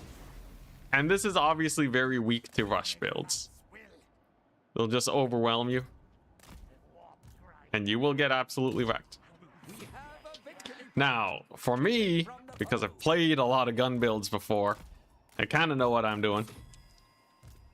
So I don't think this will be a complete wreckaroniing for me. But that is obviously not how you want to start most multiplayer. It can be pretty rough. This guy doesn't have much, just Stream of Corruption. I did bring flamethrowers, by the way. Those guys will be very exciting. These are some armored trolls. Flamethrowers don't have armor piercing. They just have a lot of damage, which will also get the job done. We are going to see a big ol' infantry rush coming in. I do have the dreaded 13th spell. And I'm just gonna sit here and just have them try and come at me. What happened to the warp grinders? They're here. Warp grinders are price reduced to see if they can actually get work done. I have actually been able to get work done with them though. I will say at 600 gold, they're prohibitively expensive. But when you actually have like range units to support them, they're quite nice. I wish I could say CA buffed the warp grinders though, by like changing how the unit works or something. But unfortunately, that is not the case. Look at that though, right? You see how they can't be run down? They're really good at supporting the skirmishers, I find. Very good at supporting these here skirmishers. Look them go. Magnificent. Those trolls don't know what hit them. They're getting absolutely ravaged. The warp lightning cannons. Oh, big damage. Now that lord is going to try and flank me, but we're going to get the dogs on him again. We got the net. Stop the trolls. See, you know, if you think about it, right? If you were a campaign player and you just played this campaign build, you could make it work. Yeah, it's a little sus, but you can see, you know, if people don't have the right builds, you can't actually get a lot of work done. I'm burning my own dogs though. That's a little awkward. But yeah, like, yeah, they just need to be very unprepared. Unfortunately, these are some Rot Knights. They have to die for this to work. And that Lord is being quite annoying. He is getting caught up pretty bad, though. Let's see if I can kill these Rot Knights. I need the flamethrowers to cook them, or the artillery pieces. But yeah, like, Ponty's no slouch either. And if we can kind of give Ponty a hard time with this, it means you can kind of give everyone a hard time with some ranged maxing. Though I would still recommend having more of a front line than this. You can see, once he actually gets into my lines, it's a little awkward. These Rot Knights are actually making life very awkward for me. The cannons are cooking them, though. That was a big hit. And the flamethrowers are holding the front line here very well. We'd love to see it. He's going to try and Stream of Corruption my doggos, but I'll just get more doggos. And then right over here, we're just going to blow these guys up. If they try to dodge it, that's just going to give me space to shoot them more. That was an amazing dreaded 13th spell. Oh my goodness. Glorious. There's another warp grinding going on. And his lord's probably going to die. Not a terrible situation. I got some good crossfire here with these flamethrowers too. That's going to free these guys up to get crossfire here. Straight up campaign tactics. You know, this almost makes my advice seem terrible. People are like, what do you mean don't take range units? This is so good. I will say, I did start multiplayer doing stuff like this. Nowadays, I only do this to have fun, okay? Do it at your own risk. But, you know, this definitely does cook. It definitely does cook on ladder. It's pretty good damage over here. Would highly recommend using this as dwarves, though. But yeah, it's quite nice. Like Gorby's chariot. I do have to be careful, too. I have to actually resecure these points. That's probably the hardest part about this, but because I have so many dogs, I think I'll be okay. This lord over here is getting beat up pretty bad too. Okay, just gotta deal with that Gorby's chariot. You can see how quickly my front line falls though, right? Like if he just had a slightly more aggressive rush, I would just straight up be dead. That's the scary part, right? And now we have some point play to do. We're gonna need a brace here so that those chariots don't just murder everything. Even bracing didn't do that much, unfortunately. I'm gonna get some guns to maybe shoot them up. The bracing did a little bit of damage, though. Wasn't too bad. Okay, nice. An operation re-secure the points is a go. I forgot guard mode on these things. Whoopsie-daisies. Alright, Giselle. Cook him. Beat him up. Oh, no. They're doing the sideways walk. What a ripoff. Oh, what is this? Oh, man. They weren't... I thought CA fixed that. They did partially fix it. But not a whole ton, unfortunately. What's this guy doing? Is he trying to make a play on my artillery or something? Here's the thing. It's still very difficult to secure these points. But the Gorby's chariots are problematic, admittedly. He healed himself. Okay. Guy has healed himself. That's not the end of the world, though. I just need to kill off these Gorbies, and then I have to actually secure some points. That is going to be slightly difficult. Now, I do have some Triads here that can brace against the Gorbeasts. That's going to help. I do have some capture weight to hunker down on that point. I think I have to start desummoning some artillery. I should definitely have done that a bit earlier, actually. Because the plate clock catapults are not very useful here. Okay, we did kill off the Gorbeast. Very nice. You can see we're kind of going into the panic scrappy mode now. Because I desperately need to secure some points.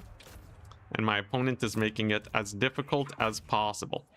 So we have a proper match on our hands. You can see this little pocket has fallen, though. And with the dog late game capture weight, they will definitely be able to do well. Gorby's chariots, I'm going to need mass to shut them down. So I've bought my own chariots here. We're just going to body block them like so. Artillery here is finally defended. And I should be able to start securing some of these points. If he doesn't see this, that'd be glorious. No, he's going to dodge it. Oh, nice. He knocked down my lord. Okay. Almost wasted a dreaded 13th. That would have been bad. So those are some Chaos Knights that I'll have to bully. Gotta be a little careful. But if I can get one dreaded 13th on them, we're good. And the Gorbeast situation is finally resolved. Come on, dreaded 13th. Cook him. Let's go. Huge. Oh, glorious dreaded 13th. Love that spell. It's basically just ludicrous damage. Very nice. Okay, and the Gorbeasts are now dead. Despite this being a bad build, it looks like we're gonna get it done. My lord may die, but this point over here is mine. I just need the mobility to actually get to these points. My bad. Yeah, I just needed a little bit of mobility here, but these Warp Lightning Cannons, man, are so good versus high mass targets that would otherwise screw me. This point is secured. It's simply a Chaos Warrior trying to come in. But Chaos Warriors are so slow. Technically, they win this fight. But the power of tactics is you can just not fight a lot of the time. It's great. The power of walking away from these rather slow units. I'm gonna warp grind them. Net them down. There we go. And I'll hit them with something that can kill them, like chariots. What'd he summon? Oh, just some marauders. Not a big deal. But yeah, chariot charge with the rat ogres will definitely do well. What we're seeing now, just more marauders. Hell yeah, we're going into the late game. Mercy the Mad, thank you very much. Happy to see you are still streaming. We're here playing the semifinals of my tournament, and we're playing a Skaven weapon team maxing. It's been going surprisingly well, actually. I think we didn't even lose a game, though there was a disconnect. It's pretty fun. It's basically campaign strat. And there we go. That's going to be a victory. Yeah, you look at this crazy build. Got a question about campaign. When you upgrade your army with new units, do you give the old weaker ones to a new lord, or do you fire them? Yeah, I disarm. I disarm quite viciously because having a doom stack in campaign is basically the win condition. Interesting. Chaos Warriors of Nurgle. Poor Rot Knights. We buffed them with the mod. Made them cheaper, but still not very great. But yeah. Ooh, man, look at that value. Ooh. The old units in campaign, I ditch them. Because you basically want to beeline to having 1 or 2 armies that will win basically all the battles that they get into.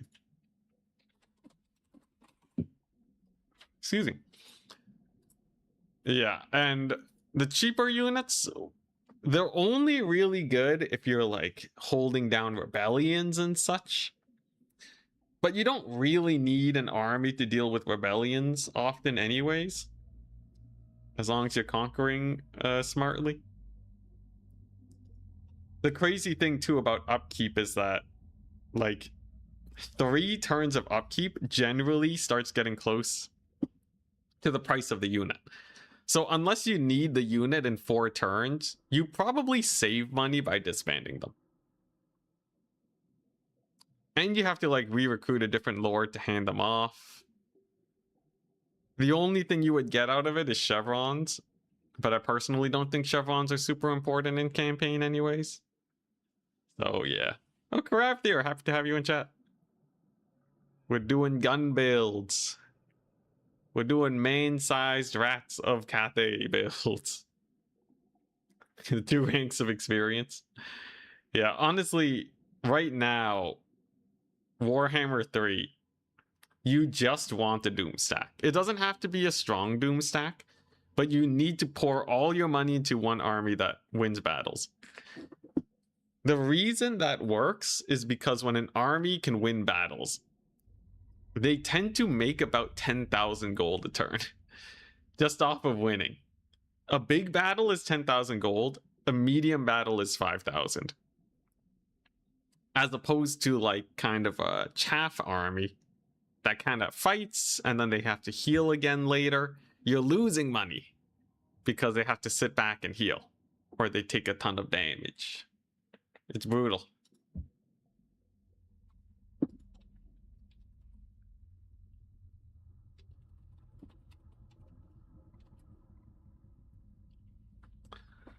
Please make it work. Well, I'm going to the finals. We are heading straight into the finals.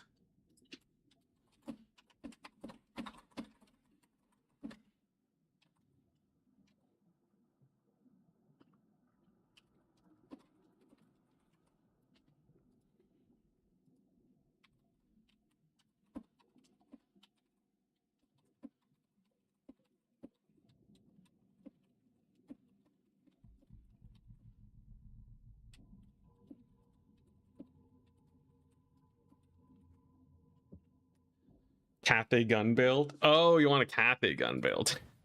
I have had dreams about making Iron Hail spam good. Iron Hails are so close to being good, but it's just like, just barely not quite there. The problem is range units take too long to fire. And right now the DPS of the Iron Hails isn't enough to like route a unit. If 1 or 2 volleys of Iron Hails could actually route a like warrior great weapon or something, they would be amazing. If you can just like get to that tipping point, even if they were squishier, you know, they're already very squishy. But like the benefit you get for keeping these ladies alive is actually quite mild. They do about the same damage that like a crossbow unit would do. Like maybe 50% more, maybe even double the damage of crossbows, but it's just not enough. If you compare it to like the Vampire Coast handguns, it's like night and day, man. And these guys aren't even meta anymore. But not only did, oh man, prime handguns back in the day, 160 entities. And then with the black powder, man, they were such menaces, man. The bullet density of handgunner spam. You guys got, if you haven't seen prime intensity in Warhammer 2. You gotta look up the old faction wars that I won way back.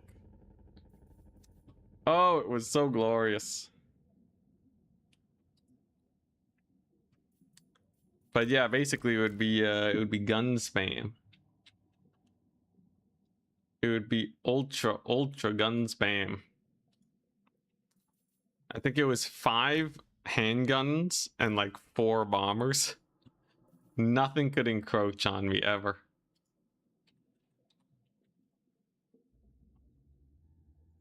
Oh man, I miss those days. Let me know when done. Still waiting on these players to get back to me.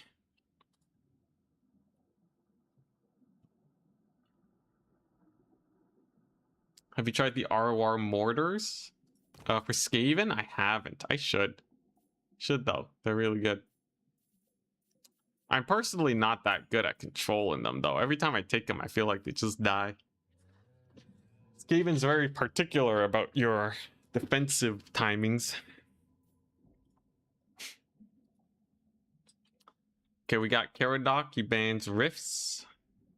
Rift at World's Edge. Let's play Edge of Darkwood. Let's pick just the biggest map. So last time he went the max trebuchet build. You think he's gonna do it again, or you think it's gonna be a cav max of some sort?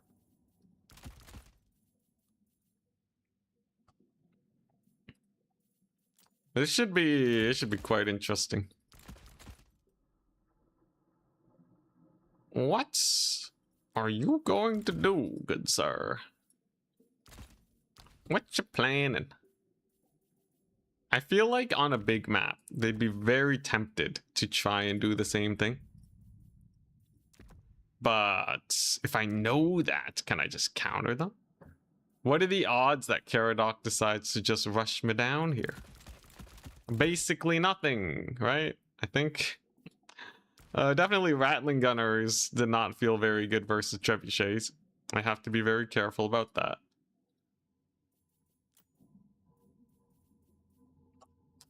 I'm going to need some sick so what's the best weapon team here? Like Globadiers are not bad. They're not the worst. And then I just need enough to defend my boys from being charged to death, yeah. I guess this is okay. I guess this is alright. Definitely want some, definitely want lots of spears and mass, that's for sure. But is this the build? It's probably good enough, honestly. Let's just dive in head first and see where we end up. Toads of Nurgle only went. Yo, the Toads only campaign is what I did when Warhammer 3 came out. Yeah, we got a Mercy raid. Oh yeah, I forgot to shout them out. Shout outs. Mercy the Mad. They have a sick YouTube channel. I think they cover Warhammer, but they also cover I forget, what was that 40k game that came out that's like basically Vermintide? I'm sure you guys know. That one. I think they play a lot of that. The rush is gonna be crazy. All the weapon teams better be in reserve. What if though? Why not just run a few more weapon teams? Okay, I'm not gonna lie. I did go a little bit more conservative than taking 4 Rattling Gunners. But only a little. Ah, nah, this is... Honestly, this almost looks like a normal Skaven build. It's quite disappointing. Okay, let us see. How will this do?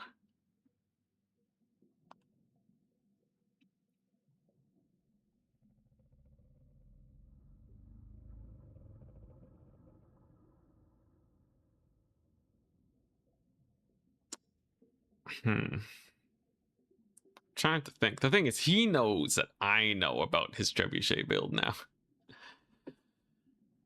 Imagine they just double down. It's 8 trebuchets. Technically, you can take 8 trebuchets. Technically, you can. Is it a good idea? If there's 8 trebuchets, I just walk them down, right? What if I'm rushing? What if I have like 50 dogs? If Skaven had actual cavalry. I can't believe they just... The thing is, Skaven was strong at the time, so maybe that's why. But they just buffed all the cavalry in the game. And the only factions without cavalry got screwed. Now, dwarves are naturally good versus cavalry because of high mass. So they weren't hurt very hard. For them, everything's basically the same. But Skaven... I don't know. I really wonder, because I wasn't playing much during this meta. But apparently Skaven were high meta at the time. Did they still struggle versus cavalry, or did they just not have any mass to run down infantry, and that's why? That's why we live in this world that we do. I really don't remember. This was like about, what, a year ago? This was like more than a year ago, maybe. It's a while ago. It's really hard to say. Alright, let's do it. A night runner's difficult to catch. With the warp grinders for sure. Generally, still very difficult to catch, actually. Okay, so it is a Cat Max build. We got some Pegasus Knights. We have Louis. We have Damsel of Heavens with Chain Lightning and Wind Blast. So, unfortunately, I probably can't get a Warp Lightning Cannon. But if I do, it could be hilarious. We got the Doge on the Yeomen. That's very nice. We'll run them back into the trees. And the goal here is to capture the points, but then play extremely defensively here. I can't afford to get murdered.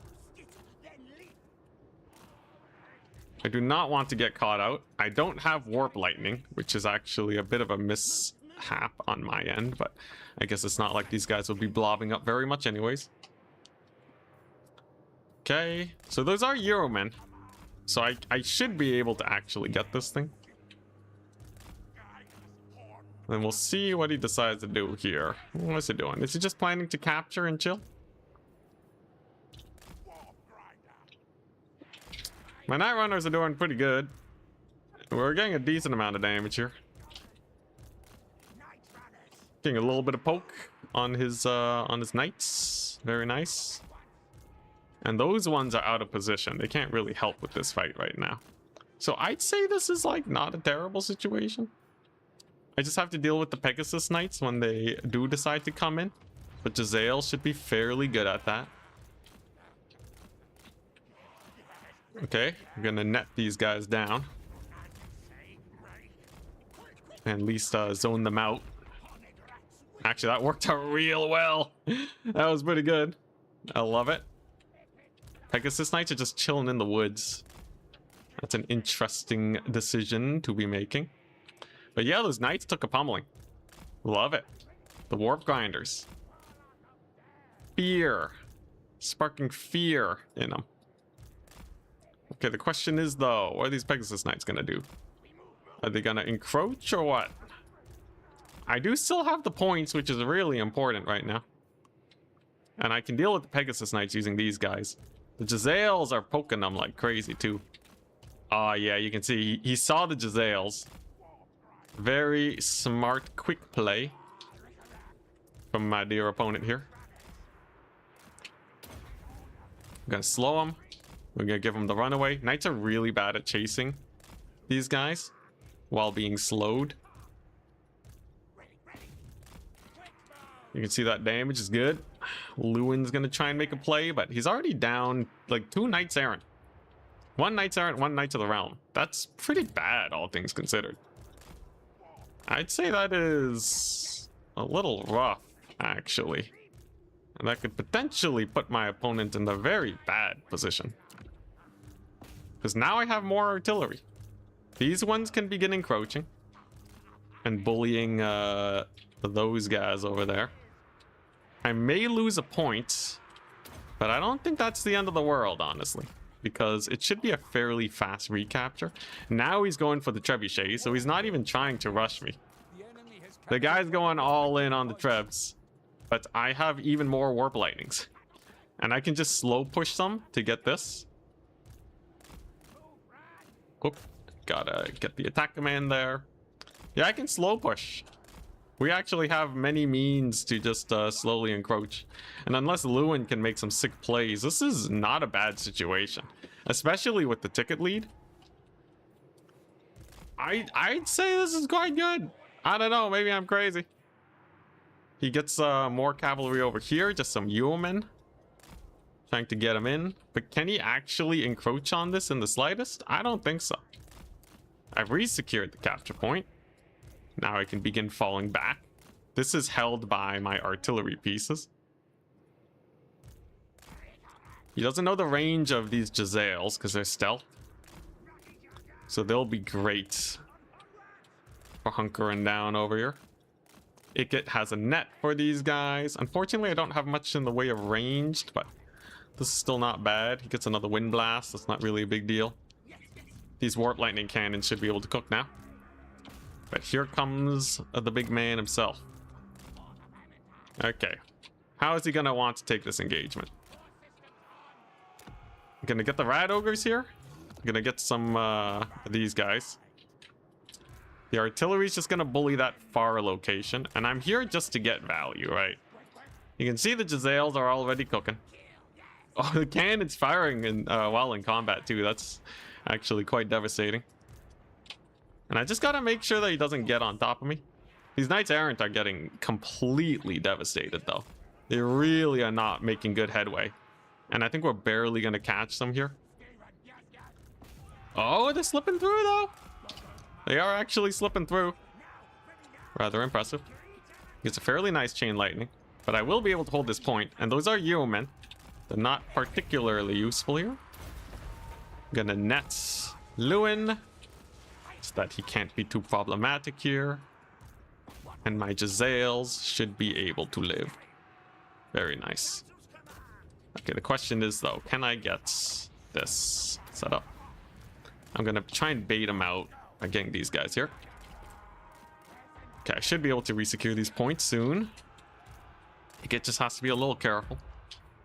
It's gonna try and squeeze through this gap to shut down one of my artillery pieces. Makes a lot of sense.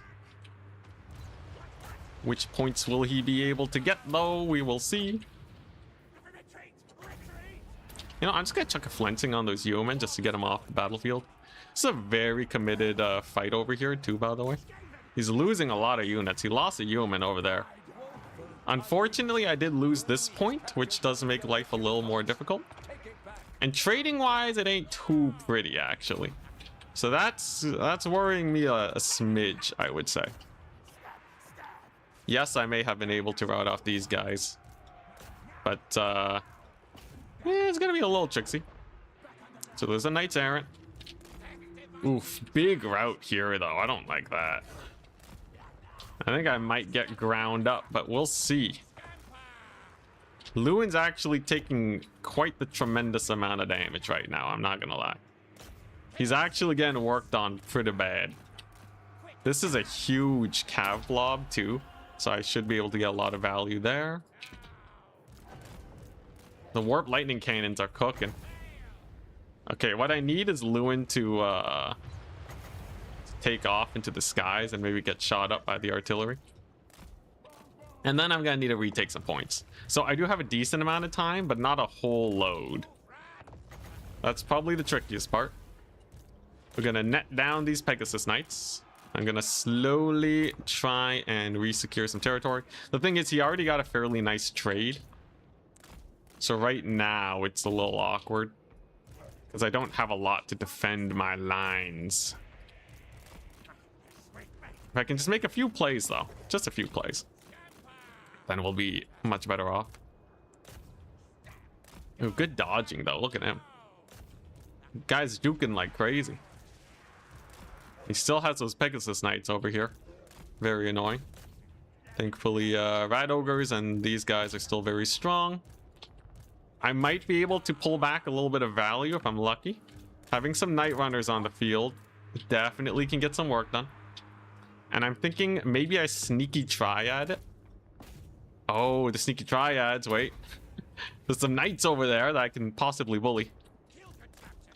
And this point should be mine. Sneaky triads trying to catch a yeoman, but I think they're barely not going to do it. Very unfortunate. However, Lewin is getting in a bit of a tough pickle. This game's going to come down to, yeah, whether or not we can cook him here. This should be good. If he doesn't see that, that's actually a lot of value to be had. Okay, middle point should be fine. This point should be fine. Can I kill Lewin, though? I think that's the big question. Unfortunately, the yeomen have made it into the backfield, so they're going to be quite problematic. But Lewin's taking a lot of damage. Okay. We have a fairly good Ikik Claw spell over here, but he's going to need to cycle over to the middle to get some work done. Should be able to catch these dudes. Okay. And the artillery's doing fairly well for themselves. If I can get a Louis kill, that would be glorious. There's a lot of trebs here, though. However, the artillery's certainly doing a lot of damage. Ouch, that lightning, though. Lightning hurts. Louis getting low, though. And I do have a spell to net him down. That could potentially be all the work that I need to get done. Okay, we're going to start swarming with the Night Runners. If I can secure this point and never let go, we do actually do pretty well here. Unfortunately, Lewin looks like he will be able to escape, most likely. He's wounded, though. The guy's bleeding, and I have a capture point. This is actually not a terrible situation at all. We've re-secured the artillery. Very nice. It's just a couple Pegasus Knights there, not a big deal. He shouldn't be able to secure this point, I don't think.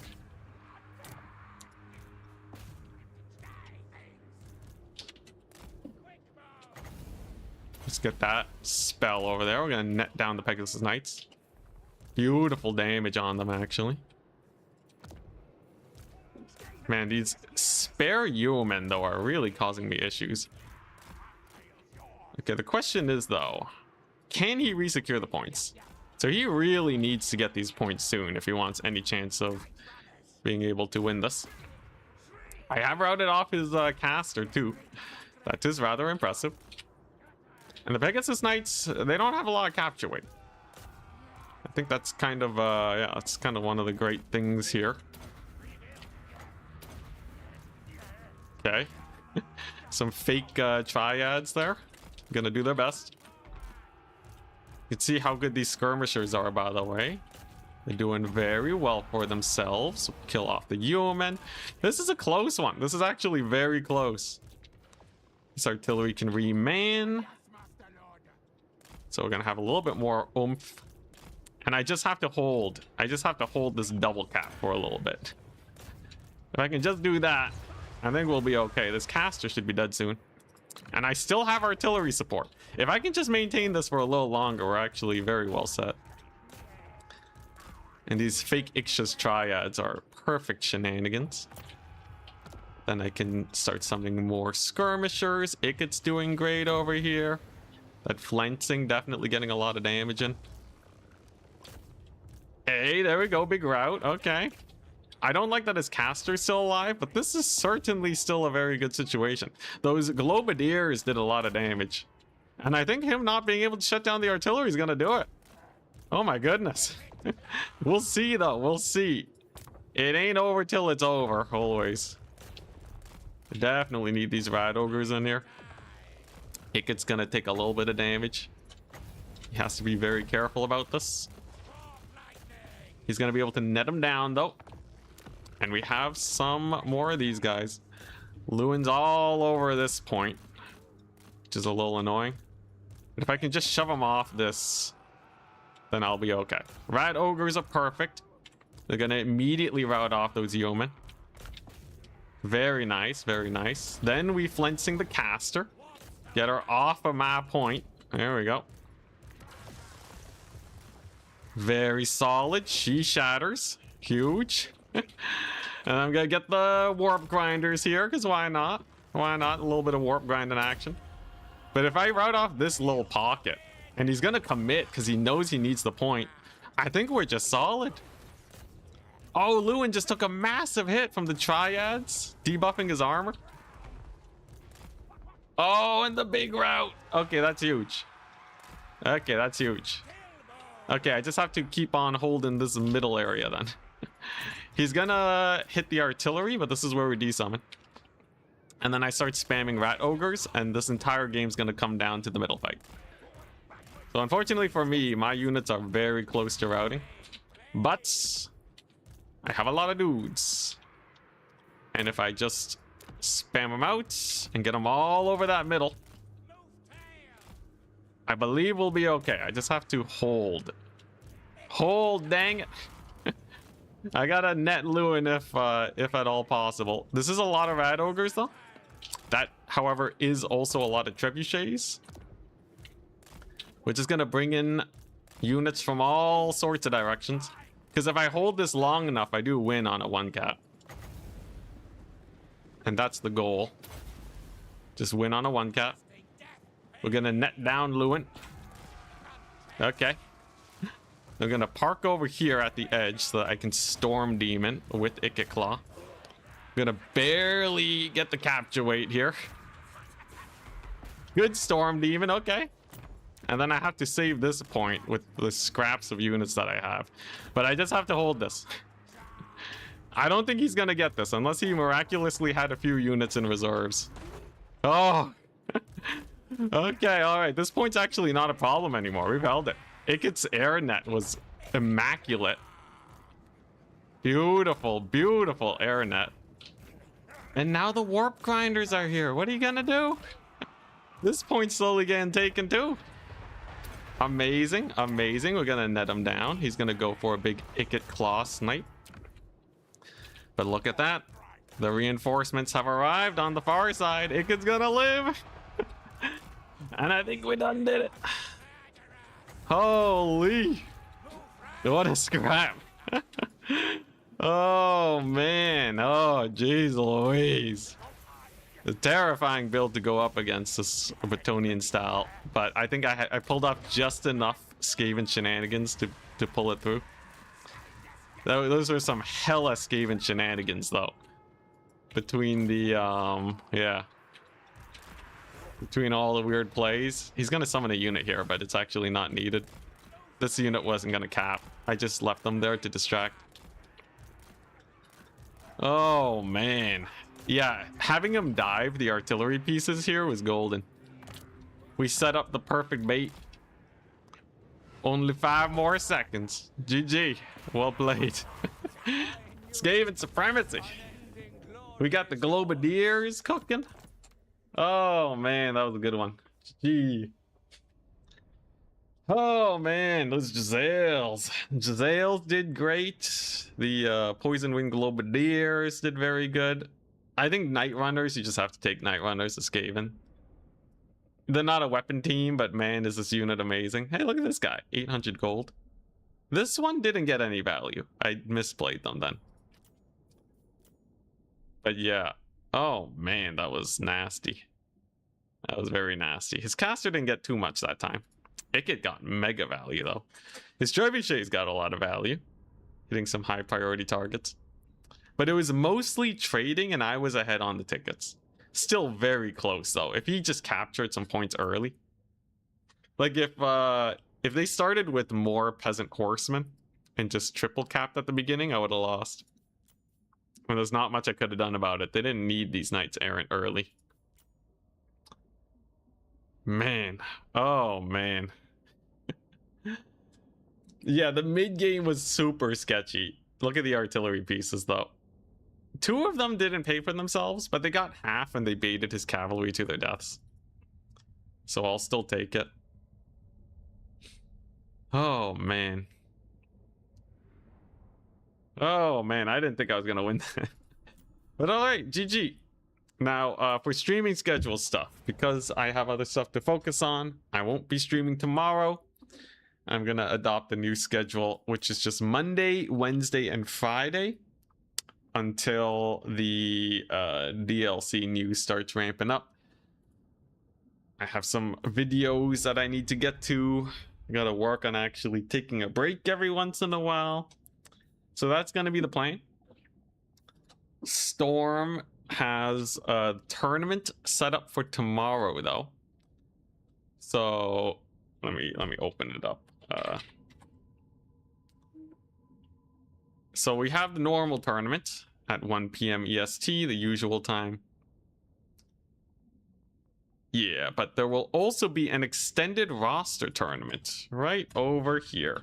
So if you are a casual player and you want a chance of getting a DLC, I'm pretty sure these are raffle DLC tournaments. If not, they probably should be. But these are a lot more casual than the usual Tryharding tournaments. And you can sign up, play around with the extended roster. There are going to be some restrictions to make sure you don't just take all the crazy OP stuff on some of the rosters. But yeah, if you ever wanted to try out, I don't know. I selected 3 factions without extended rosters. If you ever wanted to try out the sick Empire extended roster, they have a lot of cool units. That's going to be happening at 4 p.m. EST tomorrow. I won't be casting, but I will be covering some replays from the tournament that get sent in. So if you want me to cast some of your crazy strategies with extended rosters, send it in and it'll be great. Yeah, we're gonna make CA bankrupt together, steal all of their DLC keys.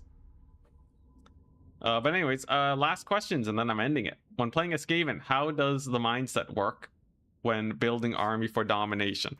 Skaven basically only have 1 army. So I'll just make it here. You always take the natty boobos because Skaven suffer in the range department otherwise. You always go for 4 rat ogres in reserve, 2 wolf rats to capture points in the late game. Do not summon them to fight. They're really bad at fighting unless you know what you're doing. 1 plague claw catapult to get the army to attack you if they're being too passive. In the main army, if you're new and you want tips on a good build, this is your Claw loadout.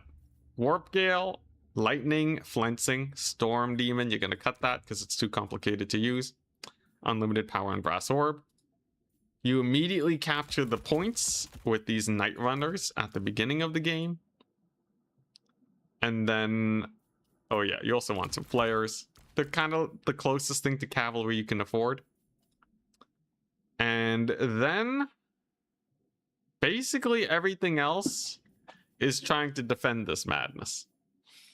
So if you feel like you need to fight single entities, you can try Mutant Rat Ogres and go for like a little bit of chaff in the front line.